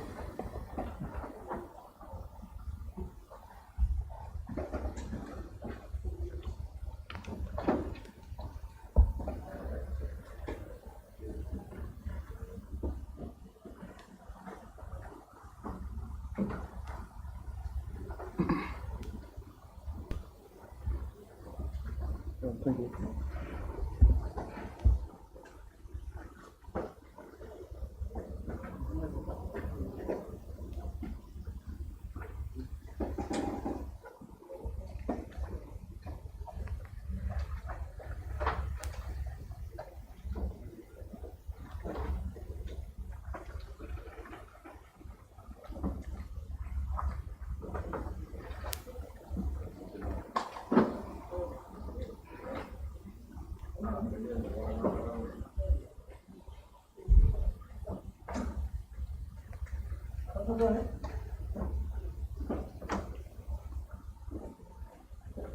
All right, so, Mr. Prom, we've placed a copy of this letter before you. This is in response to a letter the Commission sent to AP. Yes. Like I said before, it's quite lengthy. Yes, because There's a lot of information. we were defending our position at that point, so You did that strongly. we had to. All right.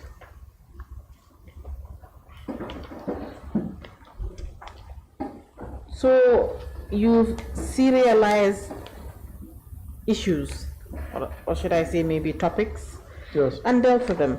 The first one, you've titled it, or AP has titled it as comments on my role as the receiver, as mentioned in your letter. Can you just explain to the committee, just what was the issue here? Why did AP feel there was really a need to highlight this and put it in writing effectively? Well, you know, the commission came back and said 3% on net profit, which after they realized was a mistake.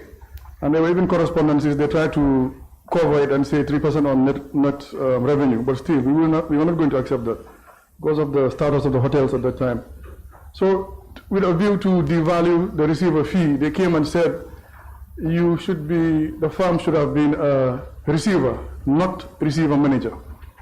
So basically, they were trying to justify the low fee they were quoting. But when they did that, they contradicted their own BPI tourism order, which mentions receiver manager. And receiver manager gives you more custody.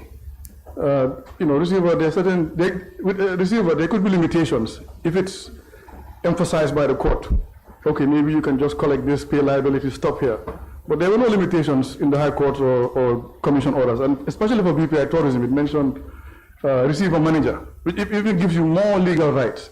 On top of it, their position was also contradicting the Companies Act in terms of the receiver manager role. So this is basically putting it to their attention that your position on bringing the fee is not valid. So they were trying to legally justify it or devalue, but they were not. It was not on solid grounds. You stated that had the commission perhaps maybe requested for a fee reduction in the fee for maybe 8%, 7%, it would have been something. Even 5, we would have. You would have considered yes, it. because we didn't want fees to overshadow the process, and we were looking forward to concluding. Okay. Yeah. But I don't see that mention of that in your letter. Or was this something you proposed to the commission, or you felt it was not necessary? No, we didn't mention it because if we had 10% on revenue, because there was no timeline, we were operating the hotels on standby basis. Big hotels, month to month. Anytime legal developments can happen. So that 10% fee was fair. And also, if you look at what foreign firms would have charged, I think it could have been a bit more. It was fair, because even after the fee, the hotels were very profitable and improving. So, but, you know, if you're negotiating with somebody, you'll know if that person has what they call fair intent. If you come and tell us 3% on a net profit, it was an indication to us that they don't want to negotiate. They're just trying to find technicalities to remove the receivership, because no respectable firm would accept 3% on net profit for 2 of the biggest hotels in Gambia. But if they had given us reasonable basis, okay, how about 7% based on X, 5% based on X, you know, we could have accepted. But the way they started, it was harsh. It was as if they wanted to intimidate as well. Oh, okay, you know, you have to take this, compel. I think words used were compel, which means you are under instruction. But we paid no mind, because we knew the job we were doing. We had confidence in our ability and the progress made. So we didn't accept 3%. They came back 300,000. We turned it down. Then that's where it concluded. They brought in another receiver, foresight accountants, to take over, and we just exited. We thought of Supreme Court, but like I said, it was a sensitive national matter. It could have derailed the whole process. We didn't want to be seen as being unpatriotic at that time as well. So, but we exited, and we were looking, to be honest, we were looking forward to concluding with the commission and the former AG, because their behavior was not fair and not professional. And I can repeat that for the rest of my life. I'm speaking the truth. I'm on the road. All right. So let's go to page 5 of this letter.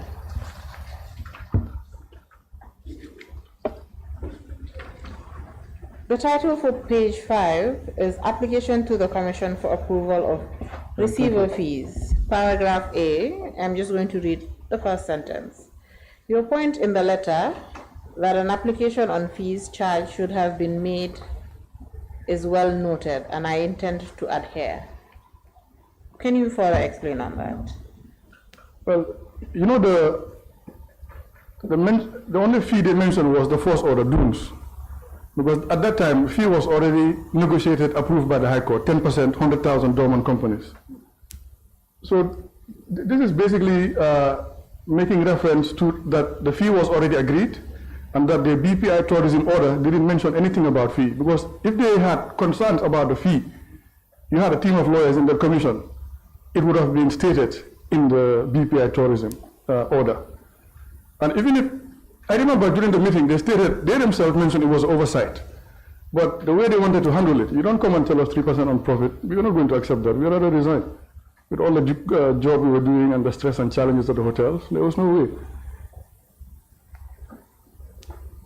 So basically, at this point we were negotiating with the commission, but they didn't show intent to negotiate. They were very harsh. And AG was not responding. He knew it was 10%, he just basically exited himself out of the situation, because at that point he was not happy with us about the hotels, which we couldn't transfer legally. Very well. You've talked about the 10% being applied to the funds generated from the sales at June. The auction, yes. Yes, and you had already previously, the previous year, submitted that report to the commission, and they had seen what was charged. Yes, 10%, and the AG as well. And no issues arose from that. The fee is not an issue. They wanted to make it an issue. Okay, so we're coming to the end of this letter. Okay. And can you just talk about paragraph 5 and paragraph 6? The last two not actually the last two paragraphs, but the paragraph 5 and paragraph 6 of that letter. So it's page 6 again. This is not marked.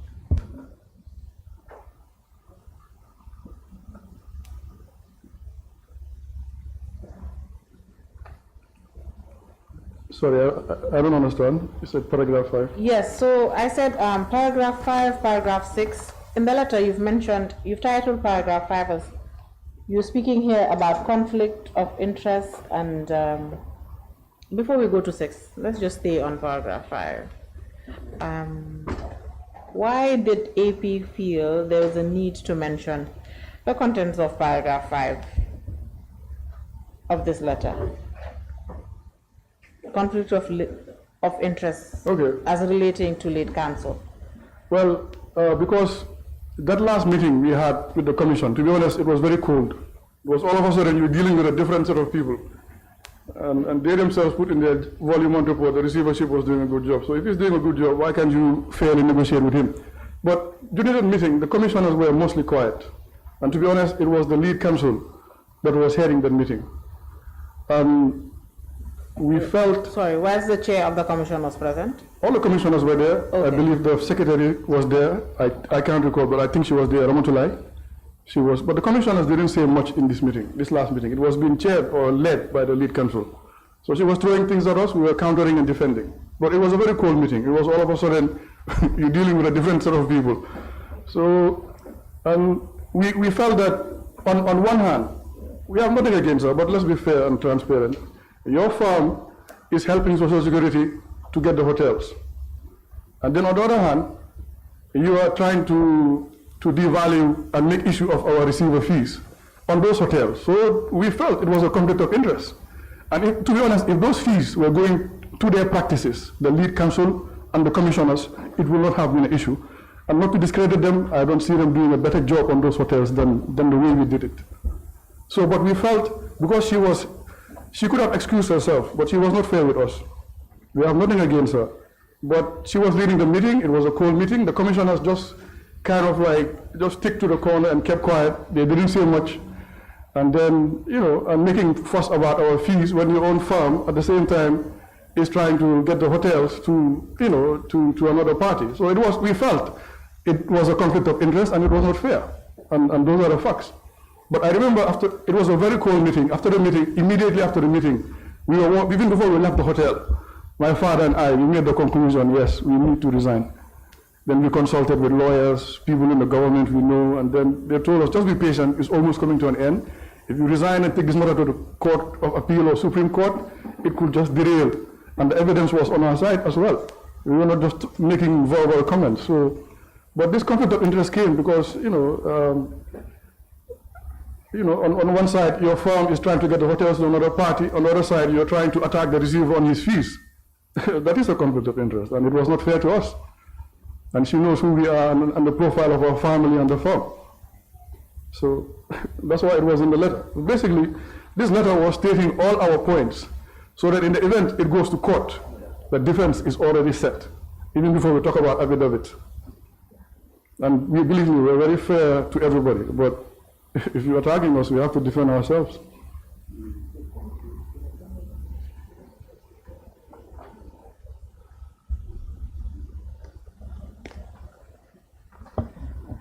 All right, so as we are talking about the Janneh Commission's lead counsel's firm, you had mentioned that you received letters from Social Security. Were these letters specifically from Social Security itself, or was it from the Social Security's counsel? The first letter was from Social Security, copying the AG, I believe, and the council. Okay. Bensouda and Co. Okay. But at that point, they were counseling Social Security. But for the case at the Janneh Commission, the motion they put in to compel the receiver, that was handled by Abdullahi Sissoho, not the lead counsel's firm. But in the initial stages, the letter from Social Security requesting us to terminate the lease, which was wrong, it copied the firm of the lead counsel. That's why we felt it was not right for her to come and then try to attack us regarding the fees. It was a conflict of interest. And if those fees were going to the commissioners or her firm, it would not have been an issue. So it's about fairness.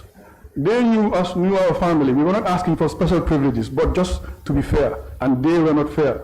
But we stood our ground and did what we had to do. All right. So you You've mentioned that Social Security was represented at the commission by, Abdullah Siso. all right, Council Sisoho. Yes. AP was represented by Bandarabe Law Chambers.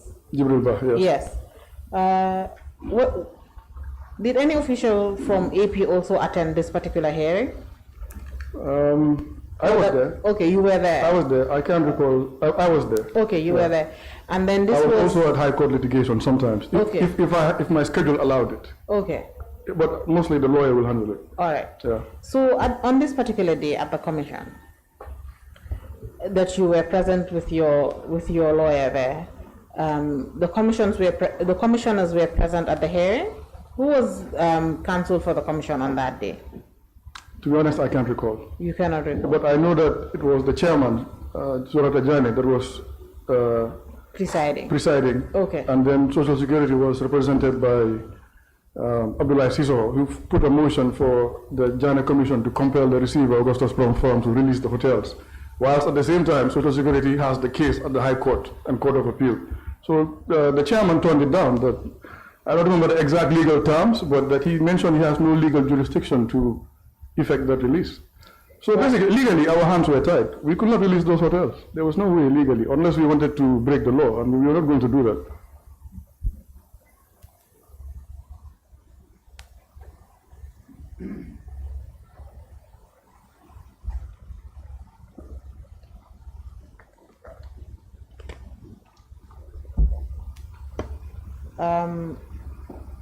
Mr. Prom, Yes. so still on this day of hearing at the commission, Yes. apart, you've mentioned that you can't fully recall whether the commission had counsel there, but you're certain that the chair was present. Yes. Were the other commissioners present? I'll be honest, I can't recall. But I do remember the chair was there and he was proceeding, and he made the final decision to block the motion from Social Security. Our lawyer was there, I was there, the Social Security's lawyer was there, but who else was there, I cannot recall. This was over 6 years ago, so. But it was a full, there were other people there. It was a proper legal proceeding, or whatever terminology you want to use. It wasn't like a private case. It was, as they have in the High Court, all the elements were present. But I don't remember everybody else that was there. All right. So you've mentioned that you had, is it a field notebook that you carry around and Yes. keep notes? Do Yes. you remember keeping notes on this day? I should. You should. Yeah, for the receivership, I personally, others had their field books. I had about 2 to 3. Okay. Where I was jotting field issues, observations, and meeting notes. All right. Yeah. So when you get back, Honorable Chair, I would apply that the witness has already promised to give submit documents as he keeps finding them to the committee, and has given a self-imposed deadline of Friday. So You can give me more time. so I think Friday is reasonable. But all right, to be so- honest, there are many records. okay. And we have to compile. But we're All right. targeting Friday to. He has mentioned several times notes that he has taken. So if these notes and minutes can just be part of the documents that the witness will submit to the committee. Very well. That's fine. All right, thank you very much. So, Mr. Prom, I had earlier asked about the date of the meeting, and Sorry, the last meeting with the commission. yes, the meeting that gave rise to a letter from the commission, Yeah. and then eventually It was this reply that we actually will- our last meeting with the commission. yes, that we were going through. And part of your submissions, you've submitted the letter in which you responded to that we were going through, and it states here, so I'm just going to state for the record that the meeting was on Monday, 4th February 2019. Yes, it was in February. Early All right. February, yeah. Great. Honorable Chair, these are all the questions I have for the witness. Thank you so much, Council. It's been a long day, Mr. Paul. Right.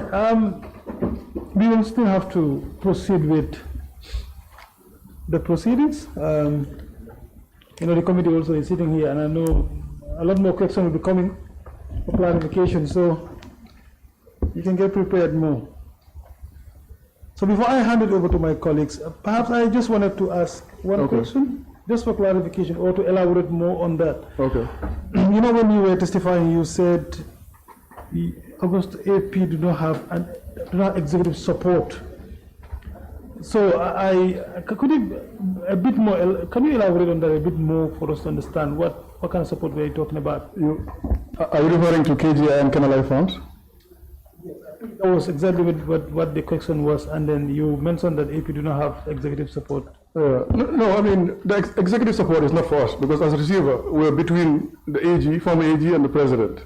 So even if the president was to give us, former president was to give us executive support, we couldn't accept it. It will taint the neutrality and the independence. But what I meant was, during his time, these companies had executive support in terms of inventory. For example, cattle for the butcher shop, flour for the bakery. So that gave them some level of financial leverage. Now, when the change of government happened and this executive support was no longer there, it affected the company's financial performance. And then, not to mention debtors as well. KGI had a lot of people that owed the company money. I think it was 80 million. And the record showed that even the former president set up a task force to pursue some of these debtors, and it was not even successful, so let alone a receiver. So we had our lawyer contacting the debtors, trying to claim back at least 50 million, which will give the company more funding to stabilize and operate. But most debtors were not responding.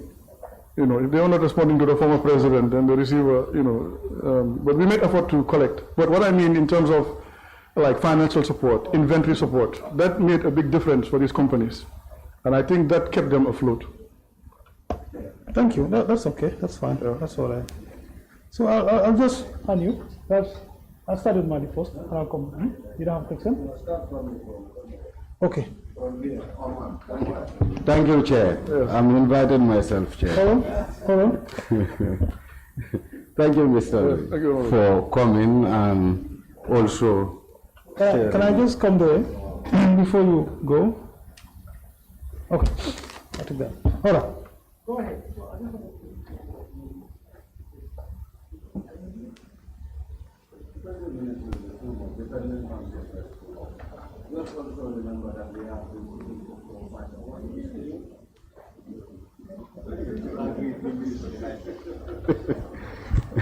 All right, thank you, Chair. I will make sure that I just limit myself to the prescribed time. Mr. Lewis, yes. If I should ask, why is it that the evidence you submitted before us are not signed? Which one? Which documents? Just a minute.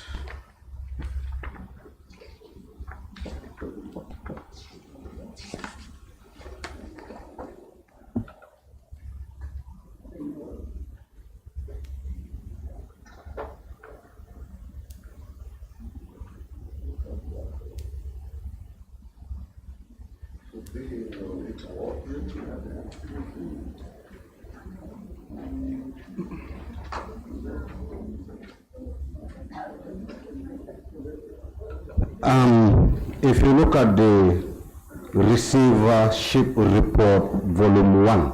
Yes. Yes, one of the letters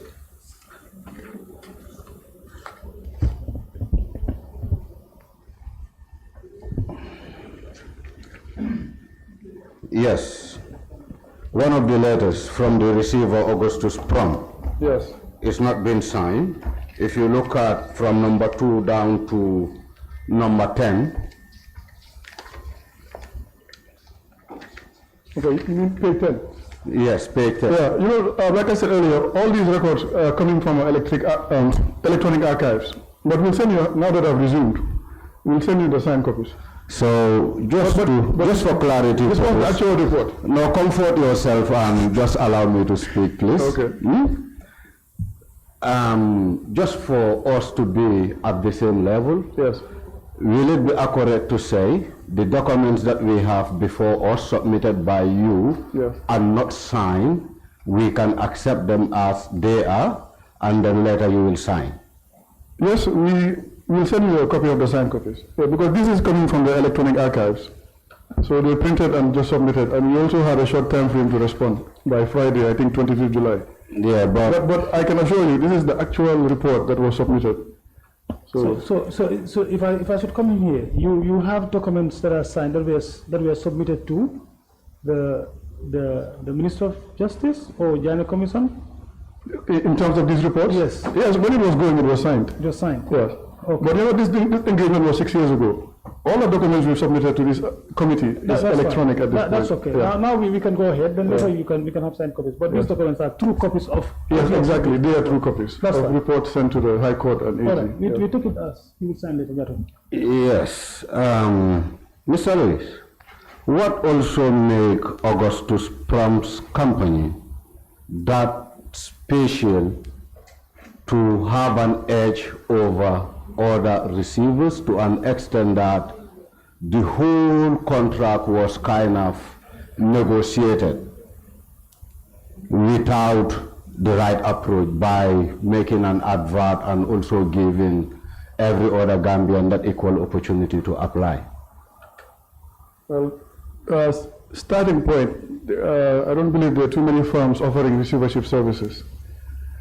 Two, I believe the responsibility of the tender process will be that of the former AG.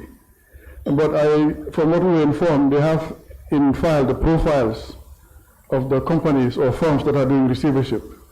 And because, you know, we are one of the oldest firms in Gambia, we've been doing receivership engagements for the government and the High Court, also in terms of our level of integrity.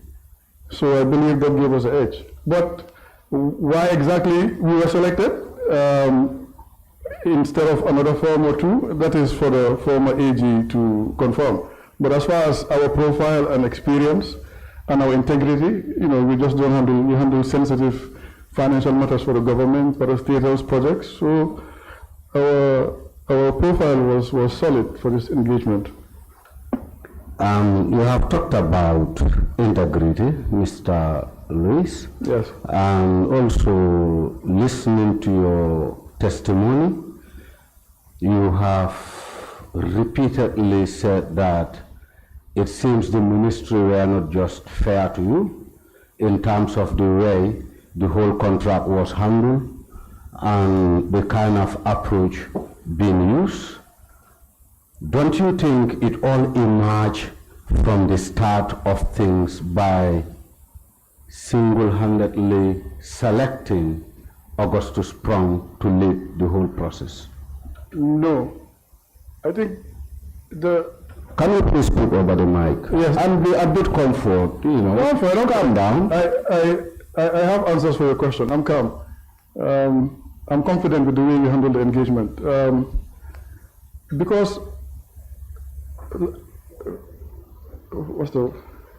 sorry, could you clarify the question, just so that I can answer you better? My question is, listening from your testimony, Yes. you did advance that there have been a lot of abnormalities from the office of the lead counsel, going to the Ministry of Justice, specifically, let's say the minister, Yes. and all not. Don't you think the reason behind those authorities playing around you or the entire contract emerged from the way and manner that you were selected as a receiver? No, I don't think so. I think the issues emanated because of the independence approach we took. The issue started when the claims started coming in. You know, we didn't get support. We brought in our own lawyer who was doing a good job, and they criticized the fees, both the former AG and the Janneh Commission.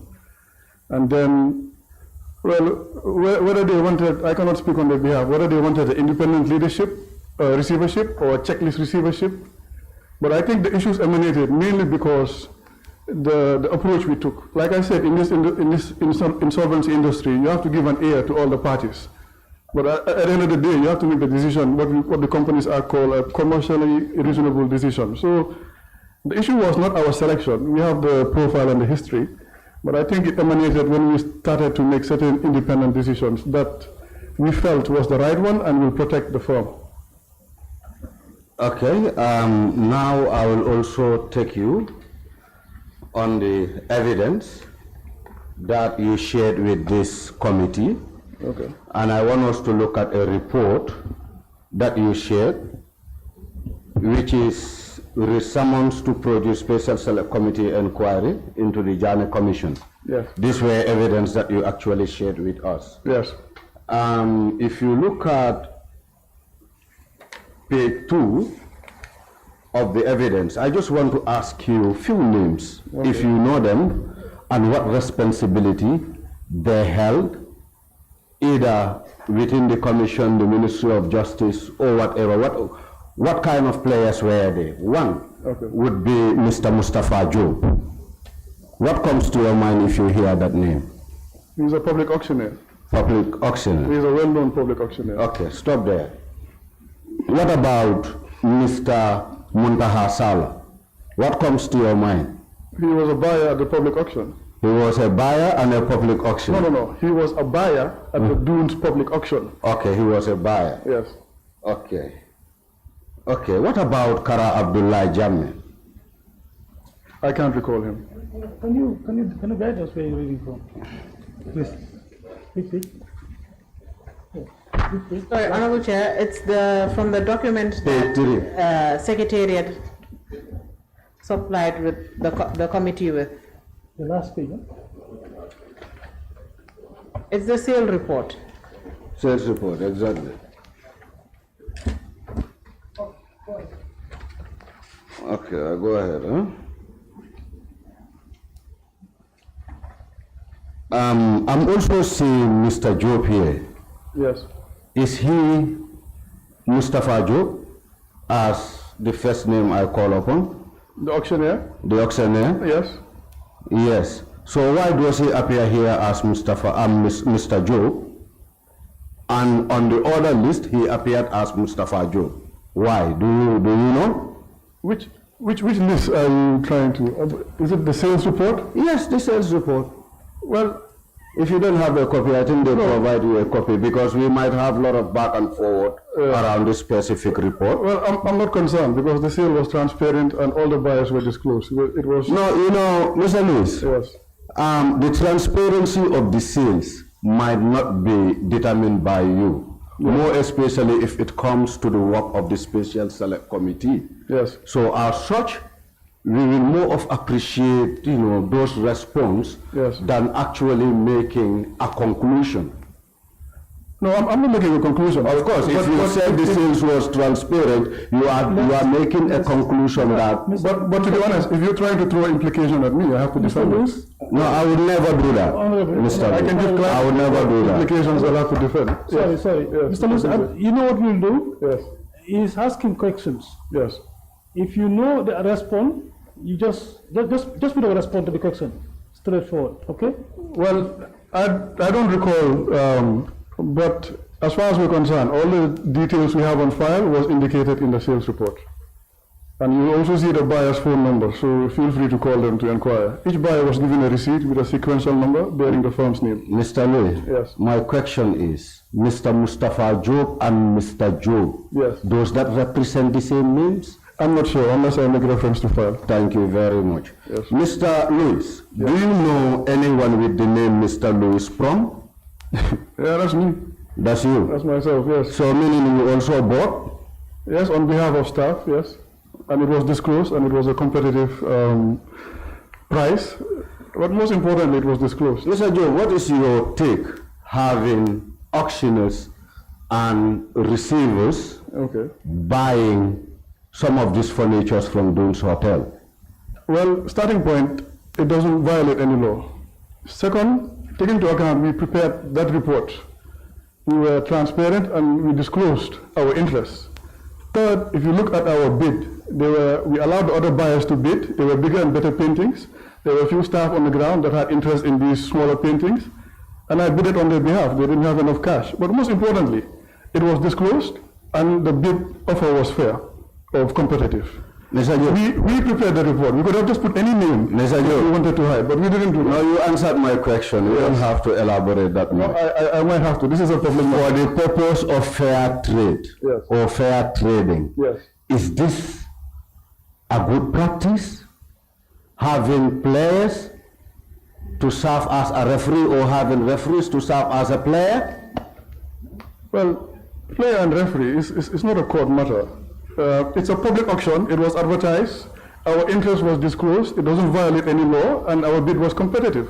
You have to take into account, we prepared the report. If we had something to hide, we would have just put any other name. But we didn't do that. We were confident and transparent, and we prepared the report. That report came from the firm. So if we had something to hide, we would have just put any other name, but some staff on the ground had interest in the paintings. We put in a fair bid. I think we put in the highest bid for that type of painting, and it was disclosed, most importantly. So it doesn't violate any law, as far as we're concerned. So I don't think the analogy of referee and Mr. Louis, applies here. Mr. Louis, for me, Yes. I would have the feelings that it actually violates some laws for the reason that, let me just say this. Okay. For the simple reason that, for example, one serving as an auctioneer Yes. or a valuer, Yes. at the same time buying those materials, do you think the valuation that the individual is in fact making, one can rely on those figures in terms of making sales? Well, I know the valuation was independently done. And like I said, no. The person doing the valuation, he didn't buy. Mr. Nyai, he's the elder, he did the valuation. He was not part of the auction buyers. Okay, give us his full name, Nyai. Ibrahim Nyai. Ibrahim Nyai. He was elder, he was a respected valuer. And I think Mustafa Job had some interest, the auctioneer, and it was disclosed. That's what's important. But what's also important, before you bid, you allow the other parties to engage, and that was done. On this. Yes. You said, for example, Mustafa Job and yourself, you have disclosed your interest to buy Most importantly, yes. some of these furnitures, No, paintings. some of these paintings. Yes. In terms of making that disclosure, Yes. was it in written or you just made a verbal disclosure to register your interest? No, receipts were issued, so it was an actual transaction. I meant with the disclosure of interest. Was it in writing or just you verbally communicated to your colleagues that you were interested in buying those furnitures? There is no legal requirement to have it in writing. I remember in the case of the paintings, they already put in a bid. And take into account, at the end of the auction, not everything could be sold. So we allowed the other buyers to engage. Mr. Lewis, Yes. I take you back. You are the very one who said you have disclosed your interest Yes. to buy. My In- in- question, in the- I'm not talking about legality In the or sales report. illegality. In the sales report. Yes, Yeah. my question is, when you were disclosing an interest to buy, Yes. did you make a written disclosure or how do you approach it? Well, starting point, there is no legal requirement for written disclosure that I'm aware of. But no law was violated. It was transparent, it was disclosed, and it's in the report that was submitted to the Commission and the AG. Mr. Lewis, rather. Sorry. Yes. I wouldn't waste time on this. I just also want us to look at the valuation of the furnitures, Yes. which you also submitted to us. Yes. You look at number one, you said set of mattresses and boards were sold at $55,000, which means 11 sets were sold, looking at the quantity, Yes. at 55K. Yes. So meaning the unit price was at $5,000. Sorry, is this the valuation report or the sales report? The valuation report. Okay. Yes. Yeah, I just want us to look at this against how much a mattress was sold. Okay. Yes. So now, since you in fact, initiated the question, I would ask, in between the evaluation of mattresses, just the mattresses, the 11 mattresses, and the sales you made, Yes. what was the difference and how much do you make? Well, I'll need access to the sales report. Because I want to know how you reach at that figure. Well, you know, the valuation is a benchmark. It's not binding. I know, It's guiding. I know. I cannot see the sales report. All I have here is the valuation report. Okay. If somebody could help me with the sales report. Mr. Lewis, what we have on the sales report? Wait, sorry.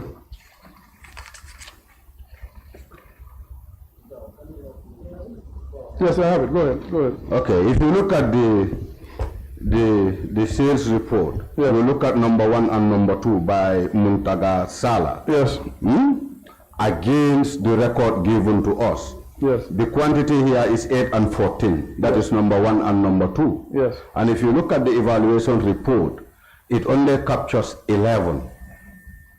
814 is giving us how much? 23? 22? 22, yes. 22. Yes. So why the variance? And also, looking at the records, okay, why the variance?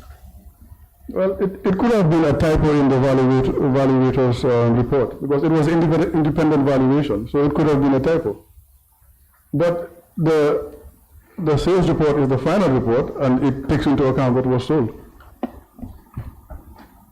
Will that not be intentional from, No, I don't think so. you don't think so? No, not because he's an elder, he's a respected elder.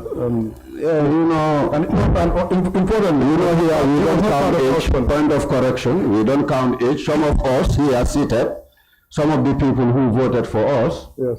are elderly. So, Very, very elderly. So for me, sometimes, to be honest with you, with this responsibility, I always rule out age. For so many reasons. I don't understand. So, What I want you to understand is, Yes. as much as that person might be an elderly person, Yes. the people who elected us into office might be equally older than him. Okay.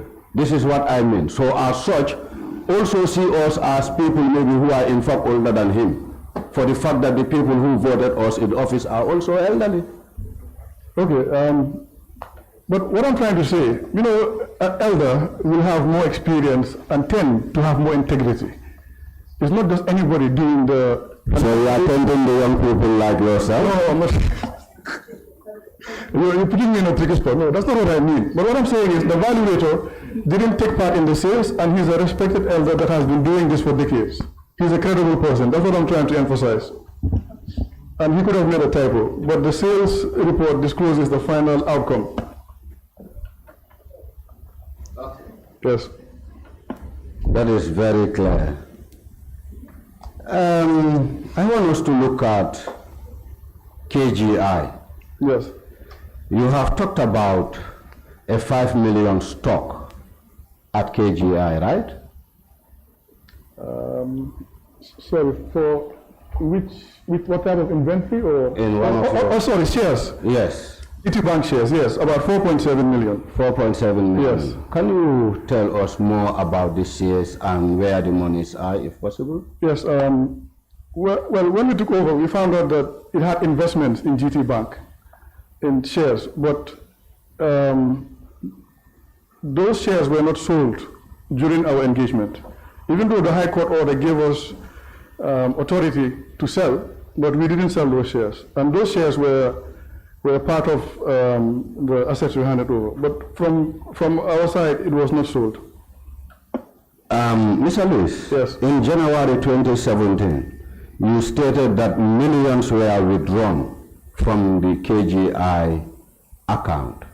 Yes, for No, you only said millions were withdrawn. well, in what context? Because there were many transactions. So just to This is why I want to know. if you could pinpoint which document or which section, so I can know the context. You're talking about a lot of transactions. Let's look at your statement. Okay. You read my witness statement. Yes, your witness statement. Somewhere you talked about either your witness statement. Somewhere you, no, just wait.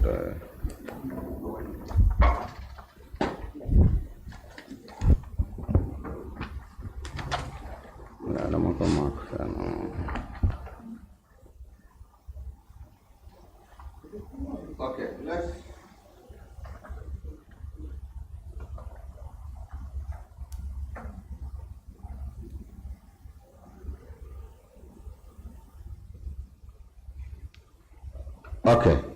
To make it easy, let's look at the receiver report, volume 1, number 9.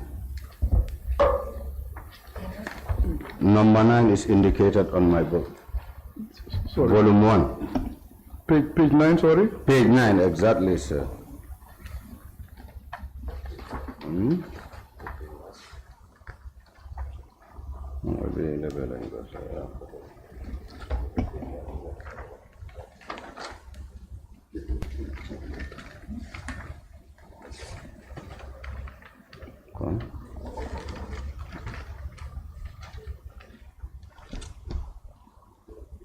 Yes, KGI International Limited is the heading.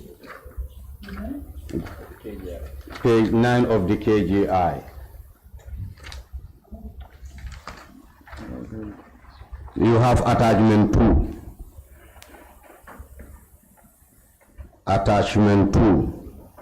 Page 9 of attachment 2. Yes, I'm guessing. It should be around 2/3 way, or 1/3 way rather. Yes, go ahead. Yes, if you look at the last paragraph, you said, I also noted large withdrawals, millions of dollars in January 2017 from the company's bank accounts. Yes. Yes, I think the committee will be interested to understand the exact amount that was withdrawn, and if you know those that are responsible for that withdrawal. Sorry, you said January 2017. It says in January 2017. Yes, the receivership came into effect in May 2017. So this was before we took over. So I'll have to make reference to file to determine and get back to you.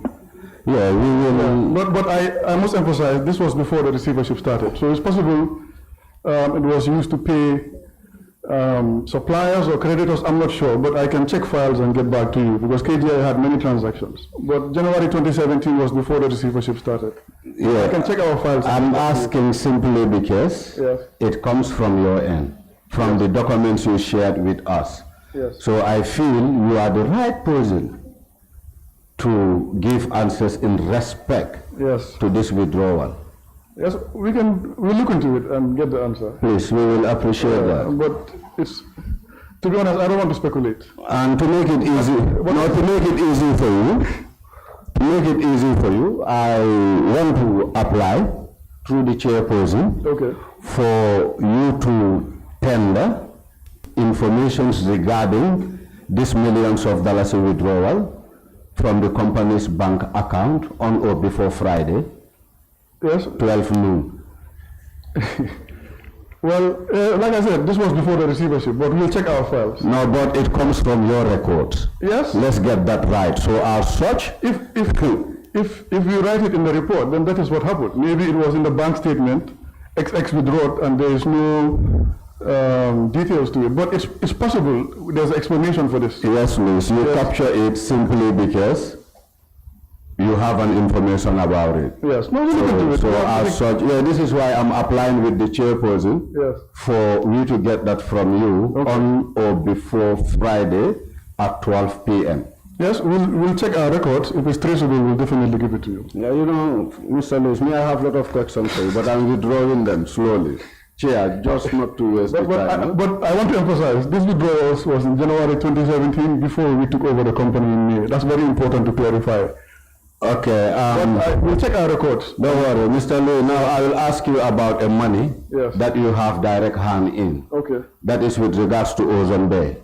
Okay. You have talked about a 20 million renovation initiative that you undertook. Yes. Whilst you were a receiver. Yes.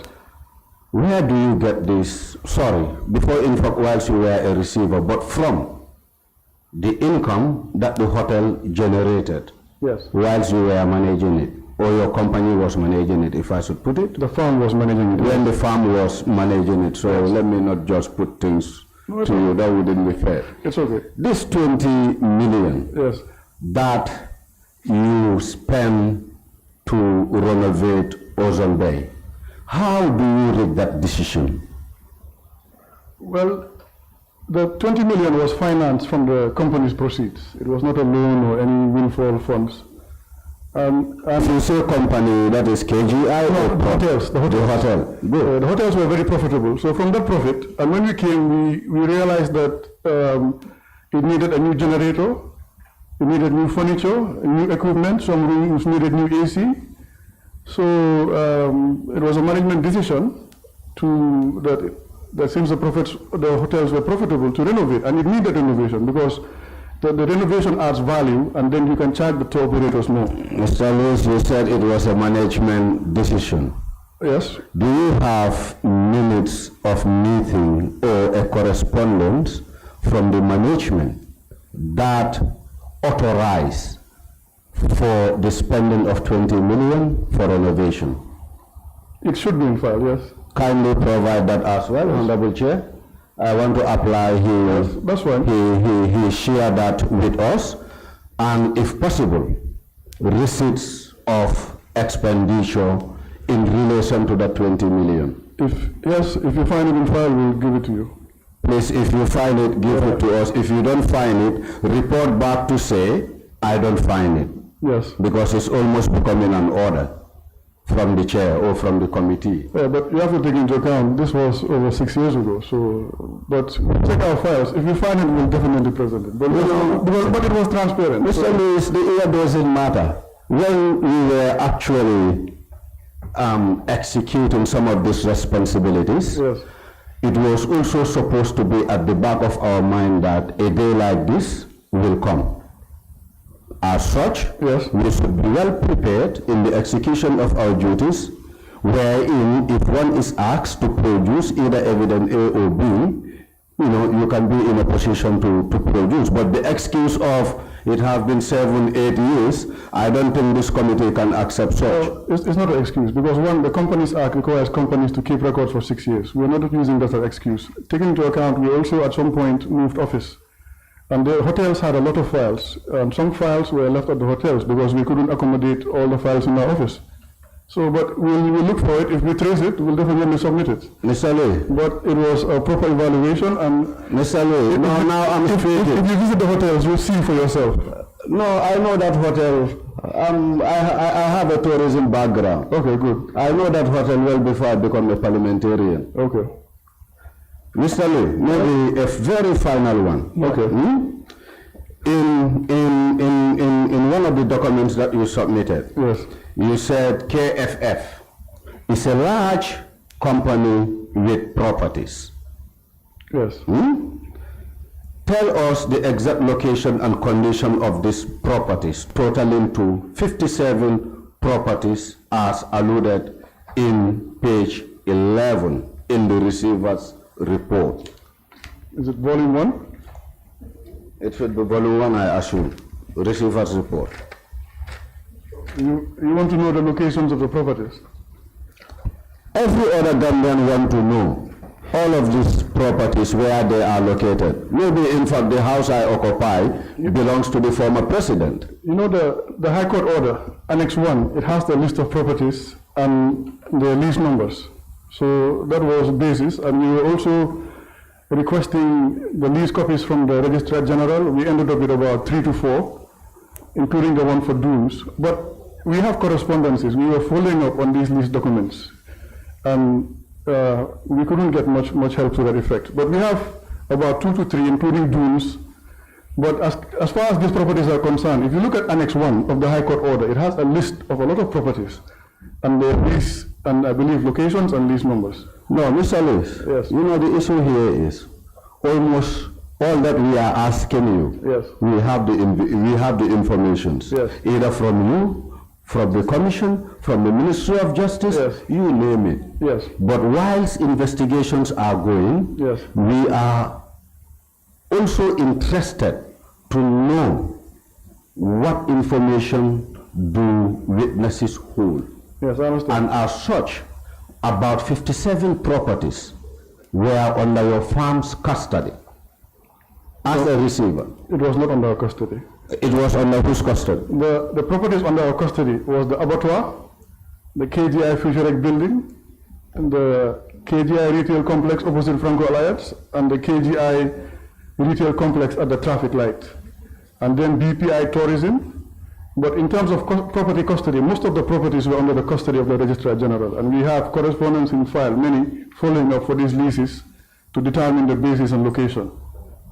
So we didn't have 57 properties under our custody, just to clarify.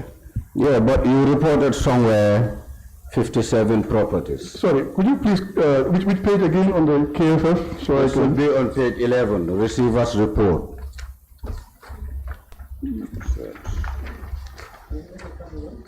Yeah, no, that will be my final one.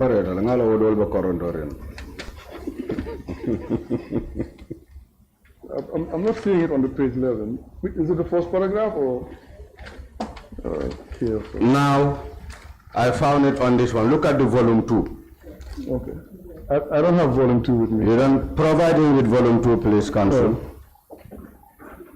Yes, Honorable. And you look at the second paragraph on volume 2. And you can read. Sorry, which page again? Page 11 on volume 2.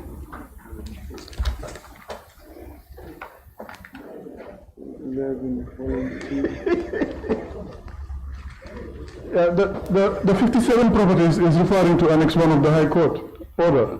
The High Court order listed all the properties. So, meaning... But they were not under our custody. Okay. Most of the properties were under the custody of the Registrar General. And this 57, you haven't played any role in these properties? No, the properties that were under our custody was the abattoir, Futurec building, KGI had 2 retail sites on Kerava Avenue, and then the hotels. And then Sindola, which was subleased. The warehouse at the airport holding Westwood and MCG, that was on the GAPA, and GAPA was claiming 10 million. But because of the legal status, they allowed the assets to be stored there. But we didn't have 57 properties under our custody. You didn't have... This is referring to Annex 1 of No, I get you. Thank you for that clarity. Yes. Yeah? Okay, no longer Jebula. I want to ask you about Bensouda. No. No, but please, no, please. No, my colleagues will take it. Okay. Just one more thing before I get to Honorable Fofana. You take note of the request for the document that you're supposed to. Yes, provide? Huh? Yes. Exactly, yes.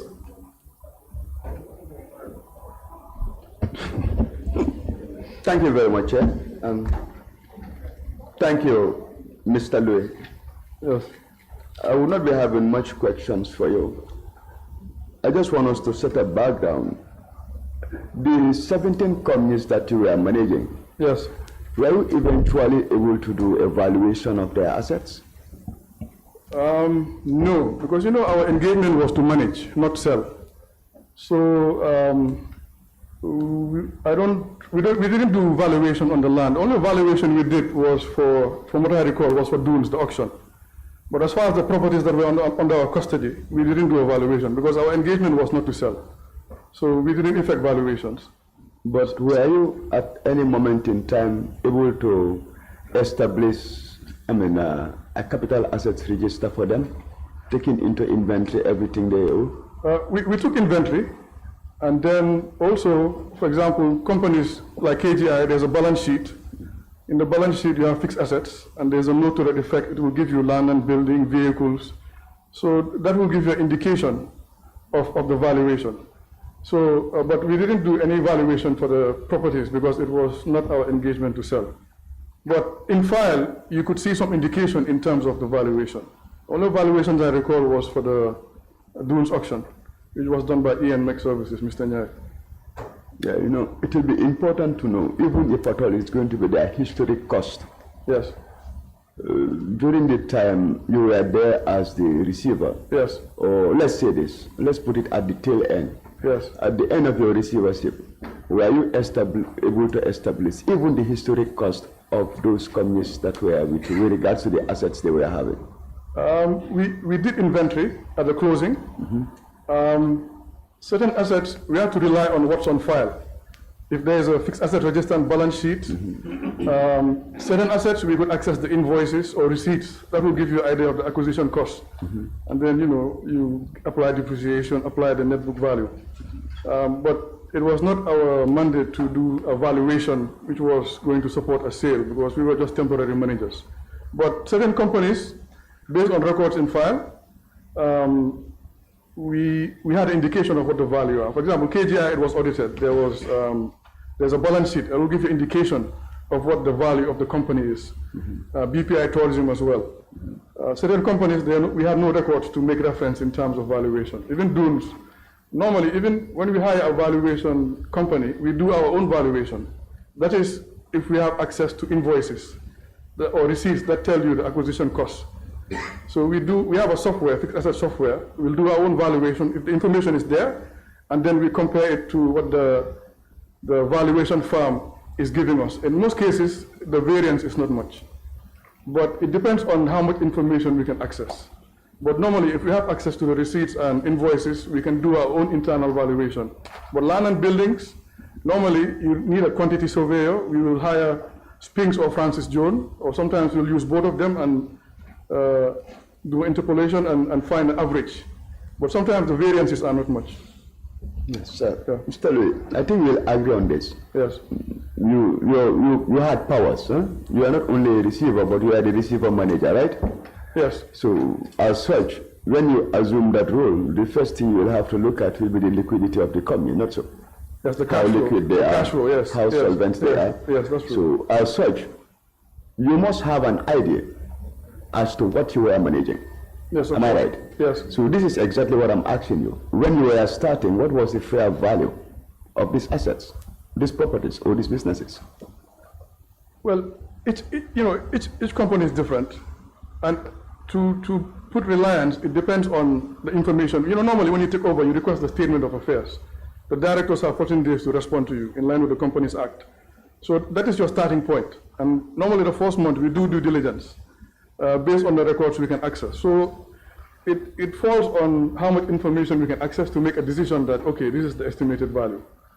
For example, Westwood, the timber equipment, I believe there were some invoices in file that estimated it around $400,000. So as part of the due diligence, we do look into the valuation. But now, whether we did a valuation for land and buildings and properties, we didn't do that because our engagement was not to sell. But we placed reliance on the information we found on the ground. So.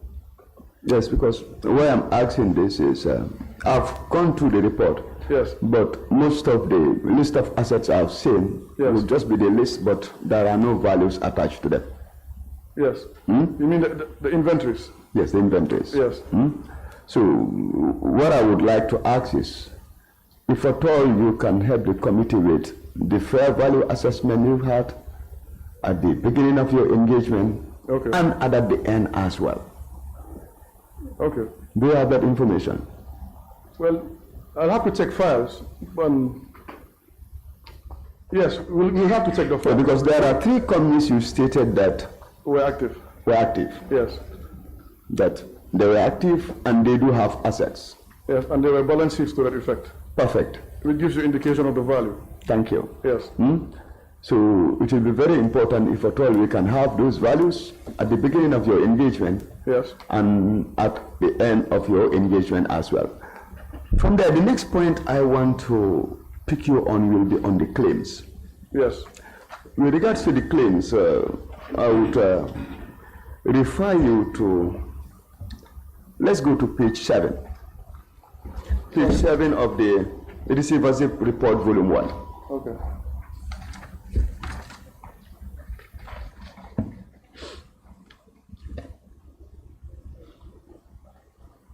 Is it KFF? Yes. No, let's start with Social Security. Okay. The Social Security, I will just read the last sentence, which says it was at litigation stage. Can you update the committee what was the final verdict of the court? Sorry, you said page 7. Page 7, yes. Is it Social Security regarding the water tank, 3.95 million? No, I'm starting with the first one, 10 million plus interest of 2.795. Have you seen it? The first one, page 7. You have banking, then, okay, you have Gambia Revenue Authority, 75 million. No, I'm on page 7. this report, that is the receivership report, volume 1. Okay. On the KFF, right? You know, you have different companies. No, this is a high court suit. If I can help you. Okay. It's not.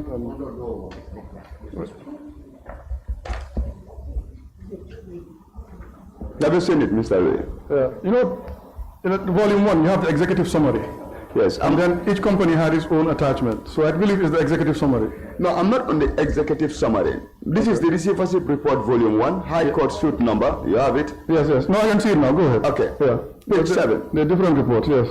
No, just at page 7. Yes, I see it. The first one, I'm saying I will just read the last sentence there. Okay. As at the time of your reporting, it was at litigation stage. Yes. What was the outcome? Well, from what I recall, when we were handing over in June 2019, the litigations were still ongoing. So I believe it was taken over by the new receiver trustee. You received as trustee. Yes. And you didn't know what was the final verdict of the court? For Social Security and, no, not for this claim, no. What about the second claim, which was a claim of 6.4 million and an interest of 3.95? That one also was at litigation stage. Did you know the final verdict? I can't recall, but I know there was one litigation that was thrown out. I can't remember which one, but I know most of the litigations were ongoing when we were handing over. But there was one litigation, I'll have to make reference to the legal file. It was against the receivership, but the High Court dismissed it. But I don't remember which one exactly. But from what I recall, most of the litigations were ongoing. I think some might be still ongoing up to now, when we were handing over. But so you can't remember whether you can't remember among the two which one is it? no, Maybe unless I make reference to volume 2, which updated the litigation status. If you look at volume 2, there was a litigation status update page. But I do recall one of the cases was I want you to stay on page 1. Maybe I would help you to recall. What we will do now is just move forward. You will realize that you will have 7, 8, 9, 10, 11. Just keep turning the pages. on claims. Yes. Yes. After that, it will start all over again from 1, 2, 3. Are you saying it? Yes. For that one, go to page 7. Okay, I'm on page 7. You're on page 7. Yes. Let's look at the Social Security there. Okay. And perhaps after reading this, it might help to know whether this one was the one which was thrown out or not. Okay, go ahead. Or perhaps you can help us read it. Just read it for us. The first one, Yeah, the first one. Social Security, care of Ahmed Bensouda and Co. legal firm claiming $10 million, interest of $2.7 million from KGI. No, sorry, not that one. Not that one. Are you on the exact page 7 I'm talking about? Give me 1 minute, please. Perfect. Yes. You should be there now. Okay, yes. Yes. Page 7. Yes. You want me to read it out? Please. Okay, Social Security Housing Finance Corporation, care of Ahmed Bensouda and Co. legal firm claiming $6.432 million plus interest of $3.95 million from Kanalai Woni Family Farms for unpaid loan from August 2011. The supporting documents attached with motions of notice as received from the High Court dated 5th July 2017 indicates the loan was for financing of a pressed steel coal water tank with 1,027,000 liters for Kanalai Farms, supplied from, I think, Braithwaite, a UK a company in South Wales. The supporting documents enclosed with the notice did not comprise of any documents or knowledge from the management of Kanalai Farms. And the funds for the loans were received in cash by Mr. Amadou Samba of Gassem. You can stop there.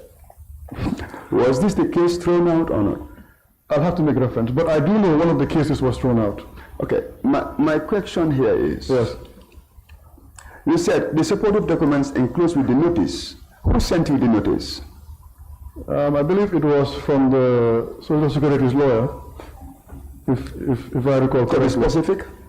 Ahmed Bensouda and Co. Bensouda and Co. Because when they were filing claims against the receivership, they had to send us copies of the motions and Yes. You said the supportive documents enclosed with the notice did not comprise of any documents or acknowledgements from the managing director of Canning Life Farms. Yes. Which means Canning Life Farms, as at this time, they were saying that there was no proof Yes. or any evidence to substantiate that they took this loan.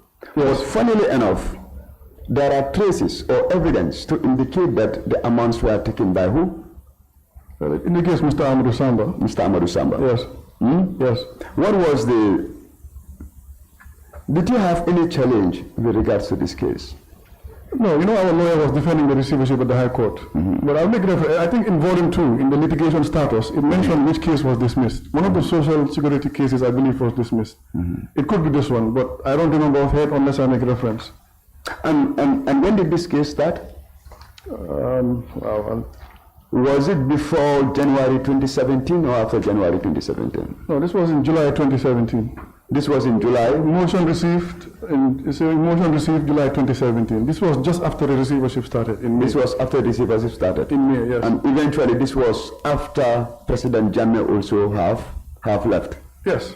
Altogether? Yes, well, I believe he left in January 2017. He left in January? And the receivership and the frozen orders took effect from May 2017. So what I want to understand is, yes, when you were receiving these claims, yes, from different parties, yes, were you having challenges? Well, we had to act fast in terms of putting a legal defense. But I do recall, I don't recall which one specifically, but there were certain motions that came and it didn't give us enough time. So I mentioned earlier, certain weekends, we had to walk over the weekends with the lawyer, prepare the motion defense and affidavit so that we can respond on time. Otherwise, we would have lost the case. So but there were different litigations, for different companies, different assets. But what's important, we put up a defense, and some of these cases we were winning. So during this time, yes, were you working alone in trying to defend your case as the receiver, or you were having support from the commission together with the ministry? No, we had no support because, when the receivership started, it was advertised in the papers and we had a pipeline of claims. So we took the matter to the AG that we had concerns because these companies, their financial status cannot handle these claims. But there was not much support. We even had to contact the justice, the Chief Justice on these concerns, and he said, he sympathized, but he couldn't interfere or help.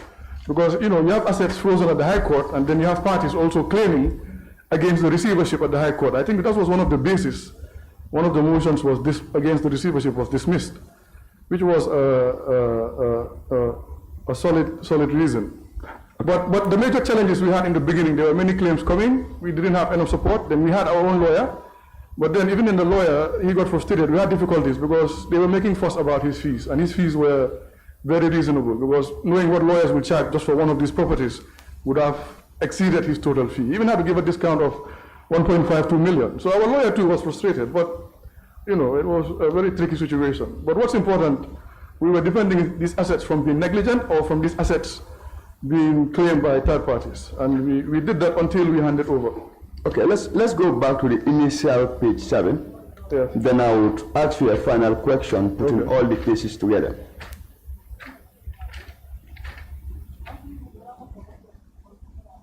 Are we there? Yes, you can go ahead. Can you read that case for us? Sorry, which case? That is Hannah Silla of FutureLeg. Yes, Hannah Silla of FutureLeg Gambia Limited, care of Ahmed Bensouda and Co. legal firm, claiming from KGI International the FutureLeg property at Burtle Harding Highway, Kotu, serial registration number K106-2004. They are also claiming the associated rental income from the property dating back to 25th August 2011. This property is claimed to be valued over $100 million. It's at litigation stage. Did you know the final verdict of that case? The motion was dismissed by the court, so we won that case, but I believe they took it to the Court of Appeal. They won that case? We won that case, yes. Won that case? Yeah, because the property was first mortgaged. Mm-hmm. They couldn't keep up with the mortgage. The bank took it over. The former president bought it. So I believe the final decision of the High Court was, but I remember all the legal wording, but this was one case that was dismissed. They lost the case and it went to Court of Appeal. Mr. Luel, Yes. you cited 3 cases. The first one, which is $10 million, is plus interest of 2.795 by Social Security. Yes. And the firm that was representing them was Amit Bensouda & Co. Yes. The second one is 6.4 million plus interest of 3.95. Yes. This one also by Social Security. The firm representing them was Amit Bensouda & Co. And the third one is Hanabi Silla of Futurelec, Yes. altogether, who is making a claim of $100 million. Yes. And again, the legal firm representing them is Amit Bensouda & Co. Yes. And Amit Bensouda happens to be at the commission by then. Yes. Did that pose any challenge to your work? Well, I think the only issue we had with her was towards the end regarding the receivership of the hotels. Well, we believe if your firm is trying to claim the hotels for your client, then you are not in a position to tell the receiver what fee to be paid. That is the responsibility of the commissioners, or you assign another lead, another counsel to take it up. But we felt there was some conflict of interest, and in the end, the record showed they were not fair to us. Thank you. Yes. Now I'll look on my right. Sir. Thank you very much, Chair, and thank you, Mr. Pram. Mr. Pram, just to start with, when you come to the assets that you receive, Yes. can you give me the total value of those assets?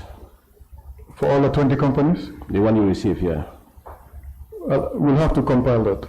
you have to compare. Yes, we'll have to compile it. So I'll be interested to have that, the assets that you receive. Yeah. And the other thing also, you always make mention of obstacles or challenges that you had during your process. Yes. Can you please elaborate on the legal or political obstacle that you had? Well, taking into account the context of things at that time, there's a new government, the former president had left.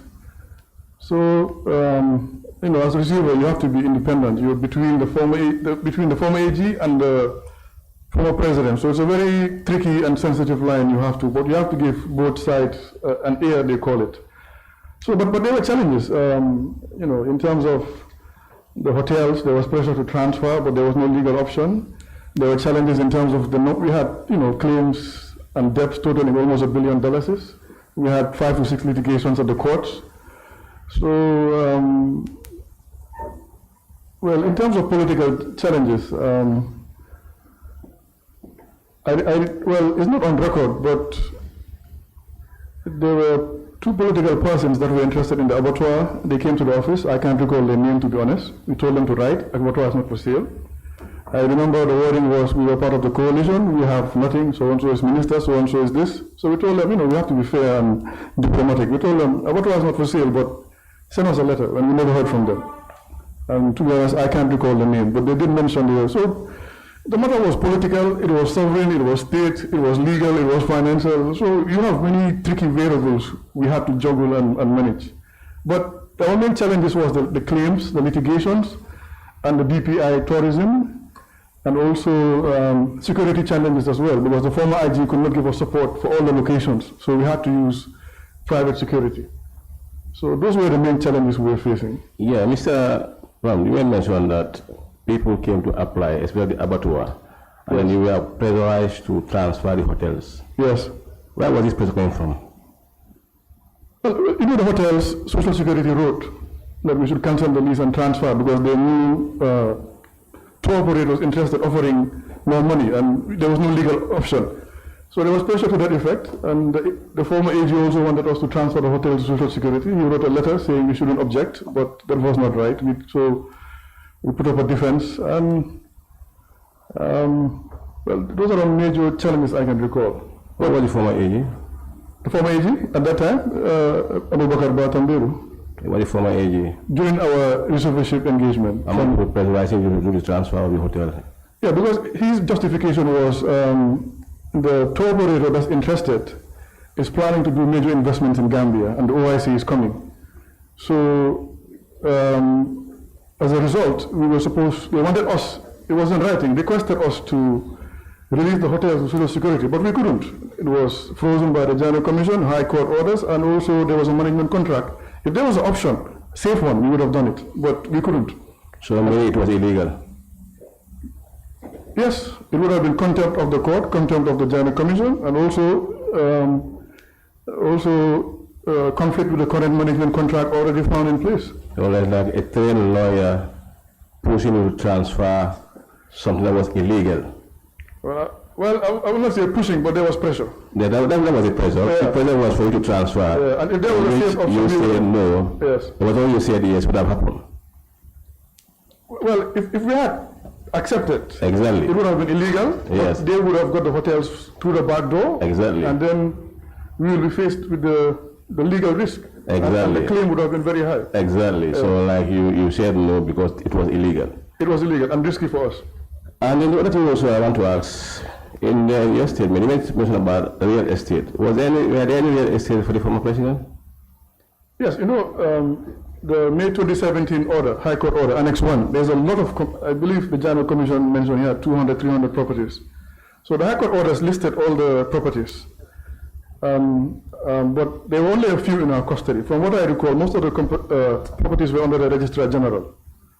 So we requested for the leases, especially those on the Canalai farms, because as a receiver we have some legal link to that, but we could not get the leases. We ended up with about 3 leases for Dunes, I believe Futurec Building and Womi Limited. We couldn't get most of the leases. Why? Well, we requested from the Registrar General, but I'm not sure whether he had it in file or he You requested in writing? Yes, in writing, and there were follow-up letters to that effect. And then no response? Well, there was a meeting where the Registrar General provided 1 or 2 leases, but there was no supporting cover letter. Did you submit those copies of those letters? Did you submit them to the commission, to the legal team? The leases? The letters that we are writing to the registrar office? No, it was not requested by the commission. No. Because those leases were tied more to the High Court order. No, I'm writing to the legal committee here. Did you submit it to them? No, not yet. But we told them this week we're sending more correspondences. Yeah, because we're still extracting and compiling. Yeah, I would have loved for us to. No, but it's in file. It's in file. I can confirm. The letters to companies registrar and Registrar General is in file. And it will be part of the documents we're sending this week. But we did follow up on the properties, but we could not get much. You could not get them? Yeah. Mr. Plum, you made mention of assets stolen. We were asked to fast track because some of the assets were stolen. Yes. Have you come across any asset that was stolen that you came across to? Stolen? No. I remember in the beginning the word was we have to move fast because the former president is not here. People are stealing assets. There was attempted breaking at the warehouse at the airport that had the equipment of Westwood and MCG. No, not really. I can't recall coming across stolen assets. There was no asset stolen. Not to my knowledge. But any assets that were companies, we went for it. Like there was a BMW that was in Dakar. It was on the BPI Tourism, and we sent hotel staff and a mechanic to come to extract it, and they brought it back to the hotel. So wherever we had indication of assets belonging to the company, we went for it. We pursued it. So that asset in Dakar was under whose custody? It was BPI Tourism, the hotels. It was a luxury BMW for the VIP guests. Who took it to Dakar? It was having mechanical issues. But before we took over, we found that it was at Dakar, but it was there for a while. So we request, and I think Carrefour Mechanic or Company Limited, but they couldn't sort out the issue. So we requested, I think it was towed back or driven back, but it was parked at the hotel afterwards. So the car was brought back to the Gambia? Yeah, it was left at the hotel. But it was not used because mechanically it had electronic issues and it would have been too expensive to repair. But it was a BMW 7 Series. Mr. Plum, with regards to the claims, yes, there were people claiming, and then based on this page number 7, companies and individuals. Yes. Were there any payment issue to any of these people who are claiming? Payment from the receivership? Yes. Not that I recall. Especially litigations, no. During your term, there was no payment? I do not recall making any payments, unless it was like a supplier or what we call current payables, utilities, taxes. That's what we focused on. But I don't recall for these claims, it was strictly at the High Court. I don't recall making any settlement from our side, but our lawyer was defending. I think 1 or 2 we won, and then ended up at the Court of Appeal. Mr. Plum, coming to Dunes Restore, Yes, you will mention that there were some offers from different parties. yes, there are 3 to 4. 620, this one is worth about $400,000. Yes, 428 or something like that. $428,000. Yes, And then you end up giving it out to the ministry, subleased. sublease, Yeah, it was to an not. amount of 1.5 million. Yes, Have you ever received any payment from them? no. I believe when we were concluding, it was our final letters to the AG in terms of pending matters, staff, litigation, transfer modalities. I believe it was mentioned, but from our records, I don't recall it being paid. There was no payment from them. No, I don't recall it being paid. Yes. Was it more profitable to sell than to maintain the premises? You know, well, it depends. You know, our mandate was not to sell. Yes. So, the government wanted it for the TRRC, which was an important national matter. So that's why the offers that came in to buy, we told them it's not for sale. But even before you sell, you have to do a valuation. You know, they're offering 600,000. Before, in the event we were instructed to sell based on solid legal grounds, we would have had to value it. Maybe we would have brought in Spinks and Francis Jones example, one of the major quantity surveyors, to do a valuation, then we compare the two and then take the average. That's what we normally do. But the mandate was not to sell. And TRRC being an important matter, we felt that's why we gave it priority. We'll go to the court order on the MOJ 5. Yes. On number 9, you were asked to sell. To sell properties including stocks and what? Bonds. Yes. Was it your money to sell? And then I think you also made some auction. So, you know, the High Court order was referring to stocks and bonds and perishables. Yes. Properties that are rapidly losing value. Okay. But normally, land and building, they tend to appreciate. Yeah. So that clause will not have covered land and building. And even if it did, I don't see us, we were not going to sell. Our objective was not to sell, was to temporarily manage 6 months and hand over. On the same dose, Mr. Ram, Yes. I mean, on volume 2, Yes. when it comes to the issue of renovation, Yes. you had 3 contractors. Yes. We contracted about 5, 3 responded. 3 responded. Yes. How do you contacted them? Did you send them a BOQ or you just call them to come and assess? I believe there were emails to that effect. I'll have to make reference to file. But we made effort to contact at least 5 notable contractors. And then, you know, the receivership is not bound by the GBP Act. But of course, we have to make comparisons. So, was there any bill of quantity to guide those contractors to price? Well, there were terms of reference. They came, inspected, and then they submitted their proposals. But there was no BOQ. I believe the proposal should have had bill of quantities. Okay, looking at the 3 contractors, you had one lowest bidder, that Alujara Construction. Yes, about 2 2 million million. for 2.5. Yes. Did you invite him to negotiate the price with him, then go in for 18.2 and 18.243? No, because we didn't do negotiations. We just collected bids, sent it to the AG, and then AG did the negotiations and final decisions. AG did the negotiation. So Yes. let's send the whole list to the AG. Yes, we just did the bidding process and submitted it for him to decide, because he was funding the renovation. Mr. Prom, in your own case, when you were living, were there any outstanding monies owed to you by the commission? Yes, there was the issue of the BPI tourism matter, but there were a few months outstanding. We took it to the former AG, but he knew the rate was 10%. He was not pleased with us, so he was not responding. So we didn't get any feedback from him regarding the outstanding fees, because the commission was concluding, so they gave the AG the mandate to finalize fee matters, but he wasn't responding to us in our letters. What do you mean? Even after we offered to for a discount and just conclude the matter, but he's more interested in us handing over and concluding. There was a response that you sent to them based on the RS1, or is it number 19? Okay. The one you were referring to on the paragraph B. Paragraph B, the one you sent to the AG. With them, you are referring to their letter. Okay. That they should give a detailed description of the service performed, which was indicated by you. You did give them this response. Did they respond back to you? Sorry, could you? What? Yeah. Can you show him this?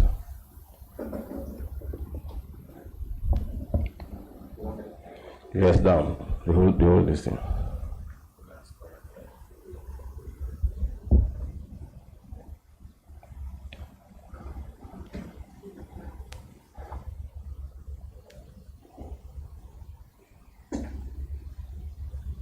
Detailed description of services performed. Yes. If you look, there's the BPI tourism report.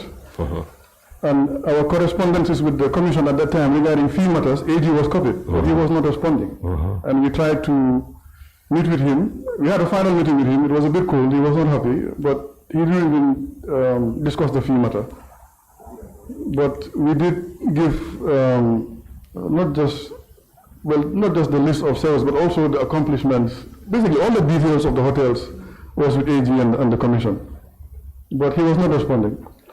So, Mr. Plum, it's like you are happy with the whole transaction. You were being owed, you were not paid.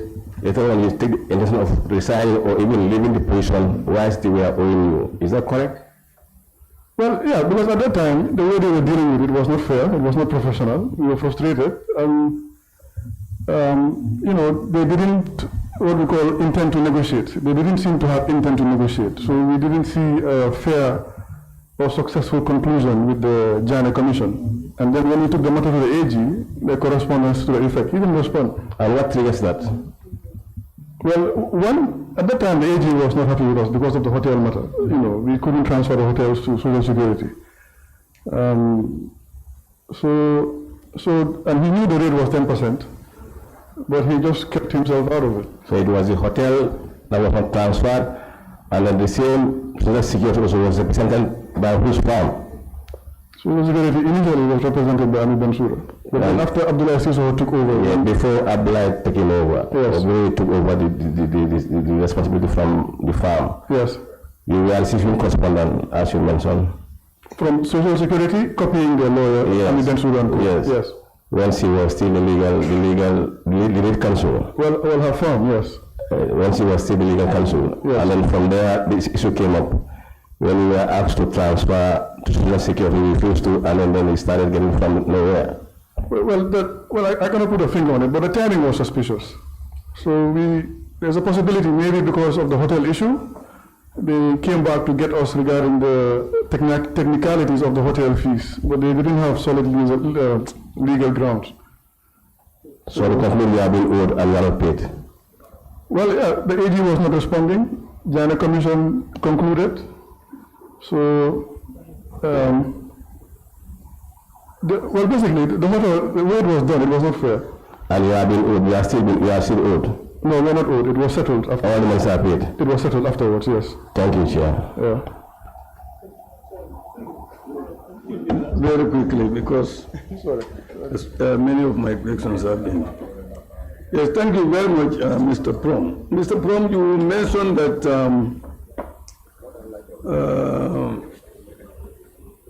a total consolidated debt and claims, Yes. amounting to $933.5 million. Yes. So I was wondering how much of this amount have you been able to settle? I believe that was the amount when we were concluding. So these are debts that were taken over by I believe that's volume 3 report, right? Yes, I think so. Yes. Yeah, volume 3 was our handing over state. So those debts were transferred to the new receiver trustee.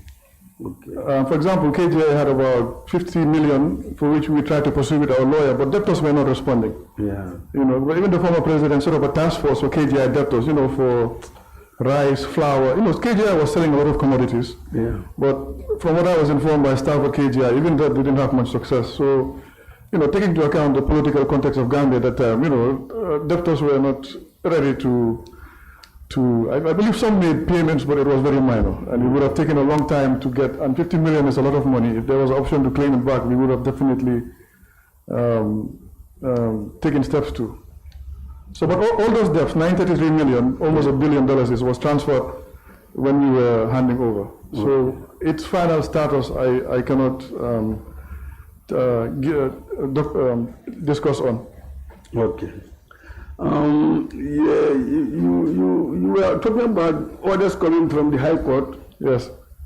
And orders coming from the Commission as well. Yes. So these orders coming from the High Court and the Commission, were they complementary or were they contradictory? Well, it was not complementary, neither contradictory.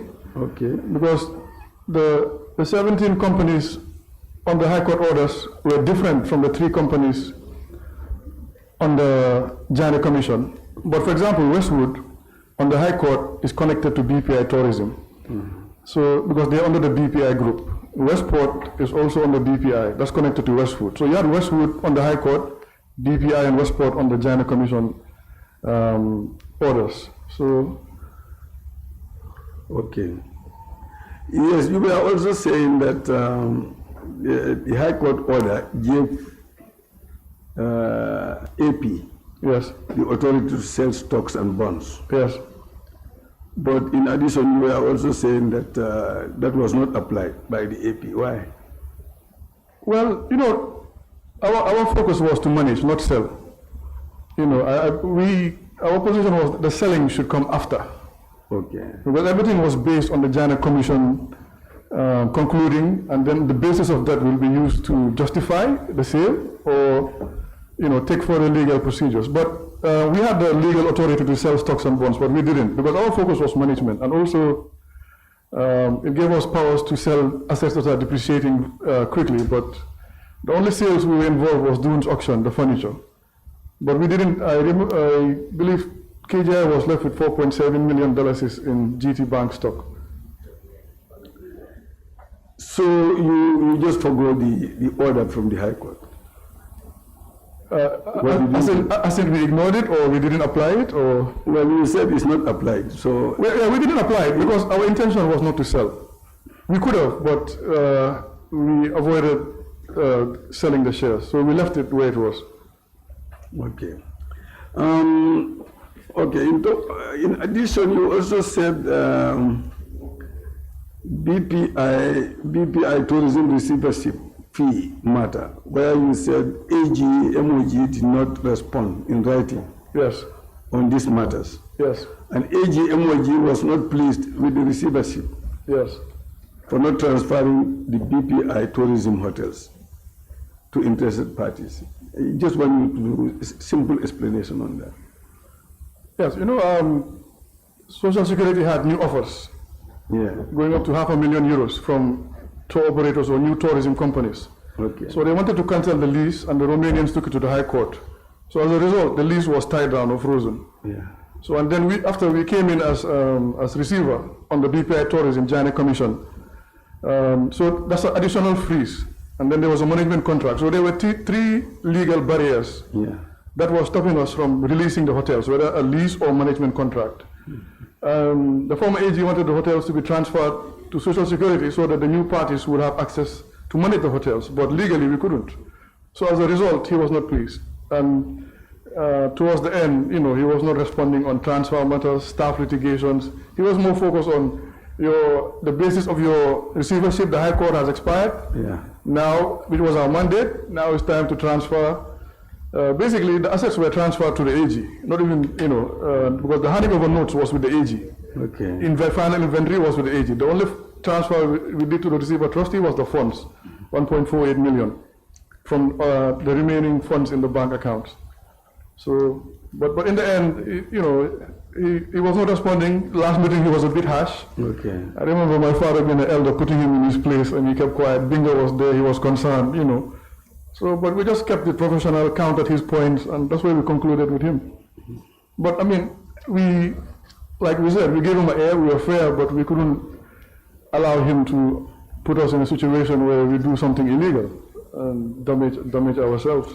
But if there was an option to transfer with that pressure at that time, well, it seems like the whole government wanted you to transfer the hotels. If there was an option, a safe one, we would have done it. It came to the point we were thinking of resigning because, you know, it was just too much. Yes, Mr. Prom, you also talk about your mandate. Yes. I'm just wondering, because it looks like there is a contention as to whether your mandate is to pay arrears. Is that really part of your mandate to pay arrears? Because these people have taken loan a long time ago, and now they waited until your receivership and they started claiming. Yes. And you want to take that responsibility to be your role to pay those debts. How would you function?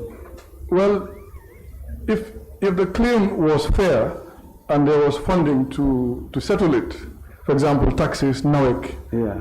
we would have. But the companies at that time were not in a strong financial footing. And the litigations that came against the receiver, we defended it at the High Court.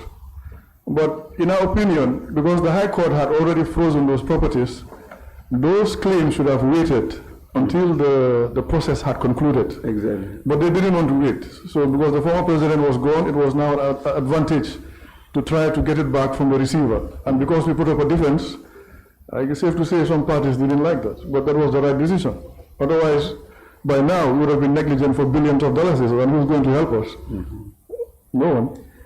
Yeah, finally, I want to know, you said you sold the furniture Yes. of a hotel. Yes, Dunes Resort, yes. I'm just wondering why you did that. You don't sell the hotel, but you sell the furniture. Why did you do that? What is?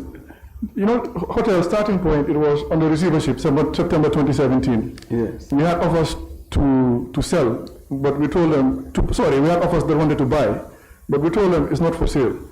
Then the former AG came and mentioned they needed for the TRRC. Being an important national matter, we gave that priority. So eventually the hotel was transferred to the former AG to renovate for the TRRC, and then after there was a order from the Janneh Commission to sell the used furniture and furnishings. It's an order. It was an order. It was based on an order, and we had 14 days to comply, so there was not much time. But they didn't say why, but I believe the reason being that TRRC was going to buy new furniture, so they didn't need the furniture. And you know, we also took into account certain legislation, such as if the asset is losing value, and to be honest, the condition of those furniture, the mattresses, you know, it was best to sell it, because if you wanted to keep it for another year, the value it would have further deteriorated. So, but there was legal basis to sell that used furniture at that time, but not the resort. The resort was subleased for the TRRC. Yeah, but I'll have to come back to this thing quickly. Mentioned by my colleague, these three companies, Social Security giving loan to these companies, these three issues. You have the lead counsel being the counsel for these three companies. Well, her firm. Yes, yes. And then is the lead counsel during the commission hearings insisting that you settle the Social Security and feature leg? No. Did that surface? No, that did not surface. You know, her firm no pressure of that sort. No, not that. You know, her firm had other lawyers, so it was the other lawyers that were engaging the Social Security aspect. Yeah. But it was under her firm. Okay. But whether there was a direct request from her to settle, no. In terms of Social Security, no. Okay, thank you. Thank you. All right, thank you so much. Yeah. Thank you very much, Mr. Prom, for assisting this special committee. Mine will be really very short because my colleagues have actually asked most of the questions. Now, I read here that you did engage Mustafa Job as an auctioneer to assist you when you auction these items. Yes. Now, is Mustafa a licensed auctioneer? I believe he is. We had a contract with him. There was a signed contract. But yes, I believe he is a licensed auctioneer. I'll have to check the files, but he's one of the most popular auctioneers in Gambia. Yes, I know. I think somebody has also mentioned the same thing, that he is one of the most experienced. But the issue is whether is he a licensed auctioneer? I will have to make reference to file. But I believe we requested his CV and other documents and TIN before we drafted the contract. Yes. But I can't recall a specific license, to be honest, but I can make reference to file and get back to you on that. Okay. Yeah. Are you familiar with auctioning laws in the Gambia? I can't make reference to any specific one. Like there's only one that's called the Auctions Act. Yes. 1901, which was last amended in 1975. Yes. And it gives a legal framework on which auctions actually are done in the Gambia. Are you familiar with them? Yes, we heard of the act, yes. You are aware of the act? Yes. Now, would you be willing to provide us with also the license that was maybe issued by Mustafa during the process, because he's required to have a license? Yes, I understand. Yeah, I believe he was licensed. I'll check the files and send it to you. Yes, but I believe he was licensed, yes. Okay, that's fine. That's all I have, yes. Chair. Thank you.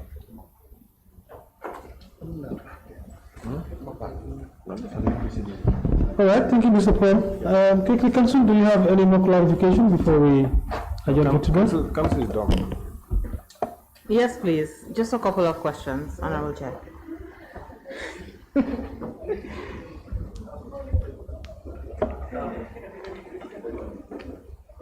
I know it's been a long day, but this is going to be very quick. Yeah, that's fine. Yes. So, Mr. Prom. Yes. In June 2019, yes, Council Jibril Bar filed a motion at the High Court seeking for the release of Augustus Prom firm as a receiver for the 17 companies. Yes. Ordinarily, shouldn't the AG be the one to file that, considering it's the AG that made an application to the court requesting for the court to appoint AP as receiver for these 17 companies? You mean file for exit? Yes, the exit. Well, that one is a very technical question, I believe. He could file, but he'll have to justify it. For example, using the Janneh Commission conclusion and also, well, give a basis, but at that point we didn't need to wait for the AG, because when we were handing over, we were writing to him about transfer process, litigation, staff, assets, and he wasn't responding. So we just told him, okay, we're going to file our final ex parte motion, give you a final report, and since the High Court order has expired on 17 June, which is the basis of our appointment, we didn't have any more legal basis to continue, and the Janneh Commission had concluded. So, but in terms of his responsibility, you also take into account that the respondent was not filing or doing a counter defense. So that gave AG more legal leverage. But as far as we're concerned, the basis of our appointment expired on 17 June. So that means we have no legal grounds to hold on to assets or any companies at that time. And at that time, considering we were planning to resign in early to mid 2019, we were ready to go. So we just filed at the High Court, filed for release, submitted our report, took our final fees and handed over to the former AG and his new receiver trustee. All right, and this new receiver trustee was Alpha Capital. Yes, based on the letter we received. No, it didn't mention Alpha Capital. It mentioned new receiver trustee, Mr. Alpha Barry. Alpha Barry. But that letter did not mention Alpha Capital. Okay. Yes. All right. So that is clear. You've earlier mentioned just now that the respondent, and in this matter it was the former president, did not respond to any of the court proceedings any of the processes filed in the Yes, court. during the 2 years, yes. Yes, during the 2 years. But in handling these 17 companies, Yes. 20 companies actually. 20, yes. These 20 companies, did at any point in time, did anybody reach out on behalf of the former president to make a claim on any of these properties or assets? Surprisingly, no, because you know the case is between the former AG and the former AG and the former president. So we were anticipating some sort of a legal fight or claim from the former president on these assets, but that didn't take place. So that gave the AG more legal leverage. So, but what we did to enhance transparency, just to what we call give them a window. The senior managers we found on the ground at KGI Abattoir, we gave them access to see the financials or be part of the financial management process. So they were still signing checks, but as a level B signatory. The receiver will authorize, but they will sign. For example, at the abattoir, you had Mr. Sane, KGI, you had Wuri. They were still maintained as some sort of a counter signatory, and they had access to the financials just to enhance the level of transparency. For the other side, that is the respondent. But there was no defense, surprisingly, during the 2 years we were managing this company. So that gave the respondent, the former AG, a lot of legal leverage. Very well, and I'm getting to my last point. Yeah. Last week, the former Registrar General, or the Registrar General at the time the commission was being established, Mr. Alu Jallow, testified and gave some evidence to this committee. Yes. And he mentioned two things. He mentioned, the first one would be bank accounts. He mentioned that after the High Court froze bank accounts of these companies that were placed in the custody and control of Augustus Prom, the president's own personal bank accounts were also placed under the control of Augustus Prom. Can you? That's not accurate. That's not accurate. From what I, if you can take a look at MOJ 5A in the volume 1, or no, not the reports you've submitted. Secretariat would guide you to it. There's a list of bank accounts, and there are some that about 5, if I'm not wrong, are personal to the former president. Might be an extra one, if I'm not wrong. There's like a table at the top of. You mean the first High Court order? Yes, the first High Court order. Yeah, but from what I recall, the only bank accounts we had access to were that of the companies, but not the personal accounts. Not the personal accounts of the former president? No, not the personal accounts. At all? Not that I recall, no. All right, no. that's very We clear. didn't have access to the personal accounts. That was not part of the companies. Okay. Yeah. All right, and the last point, the former Registrar General, Mr. Alu Jallow again, mentioned that Augustus Prom was also in custody and control of assets he called commercial assets. And here he was very specific and mentioned tractors. Was at any point in time in any of the 20 companies that AP had custody and control of, did AP were tractors part of the assets of these 20 companies? No, that's not accurate. The only tractors that I believe there were 2 at abattoir. One was broken, the other one was in bad shape, but it was being repaired. Okay. KGI had tractor spare parts. Spare parts? Yes, that was at the maintenance warehouse in Kotu. But the sales were going down, but there were no actual tractors under our custody. I only recall 2 at the abattoir, and one was broken. But there were some spare parts at KGI. But I recall access was difficult because the stores were under maintenance services. So, but there were few spare parts, tractor spare parts at KGI. But sales, at some point, the sales of the spare parts stopped. Clients were not coming in to buy. But KGI was selling spare parts. But I don't recall coming across tractors at KGI. And when you mention a warehouse in Kotu, are you referring to the maintenance service agency? Yes, we went there. Okay. But I remember the store, there were different parts. It was difficult to segregate what belongs to what. But I know KGI was selling tractor spare parts, but we didn't come across any actual tractors in inventory. Okay. Yeah. So was KGI selling tractors during these 2 years? No. Okay. Just spare parts, Sorry, and the sales, spare parts, I sales was minimal. Spare parts? Yes. All right, and the proceeds from these sales, who was controlling them? I think it was about 24,000 for 1 year. You'll see it in the KGI reports. Okay. But for KGI had bank accounts, so all the proceeds were going to their bank Going accounts into the at, bank. I believe, First Bank International, because we minimized cash transactions. But I recall they were selling tractor spare parts, but the sales activity was very minimal. All right, thank you very much. That's all, Honorable Chair. All right, thank you so much, Council. It's been a long day. Now we have come to a conclusion. Mr. Prom, thank you so much. It's good to have you. For now, we'll release you, but I'm sure when you're needed again, I will call you. But don't forget about you. I think you've taken note of the documents that you're supposed to provide for us. I've written it down. Please do us a favor and get us those documents by Friday if you can, okay? Yes. Yeah. Sorry, Honorable Chair. If the witness has any closing remarks or just anything else he wants to say, I think this is a good point Very for well. him to do that. Very well, very well. Let's accept it. Yes, Mr. Prom, do you have anything to say before we close? Well, for us, our main, it was important I testified to clarify our role and also defend our reputation, because our main focus was on the management of the assets, which we did successfully and we handed over.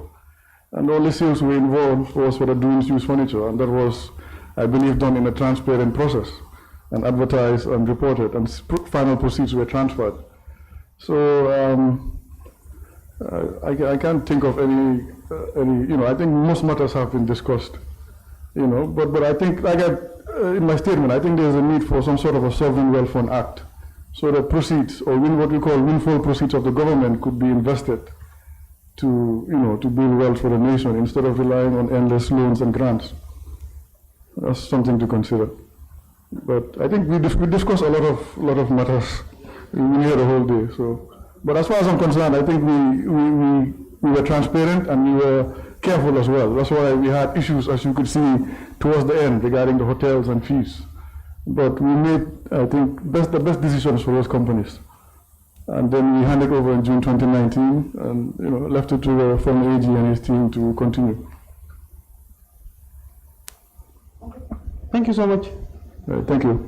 All right, your release for today. Honorable colleagues, I think we'll be closing for today and we'll adjourn meeting till tomorrow, Tuesday. I'm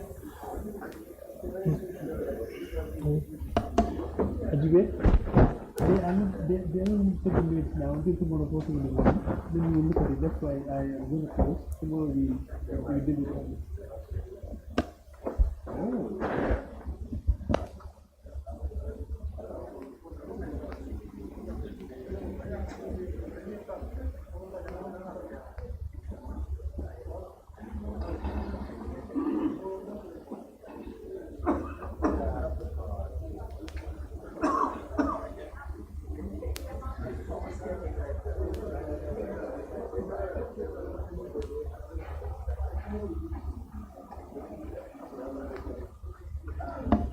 Thank you. So we will adjourn for today until tomorrow, Tuesday, on the 5th of August, 2025 for continuation. All right. Members, you can stay for the briefing.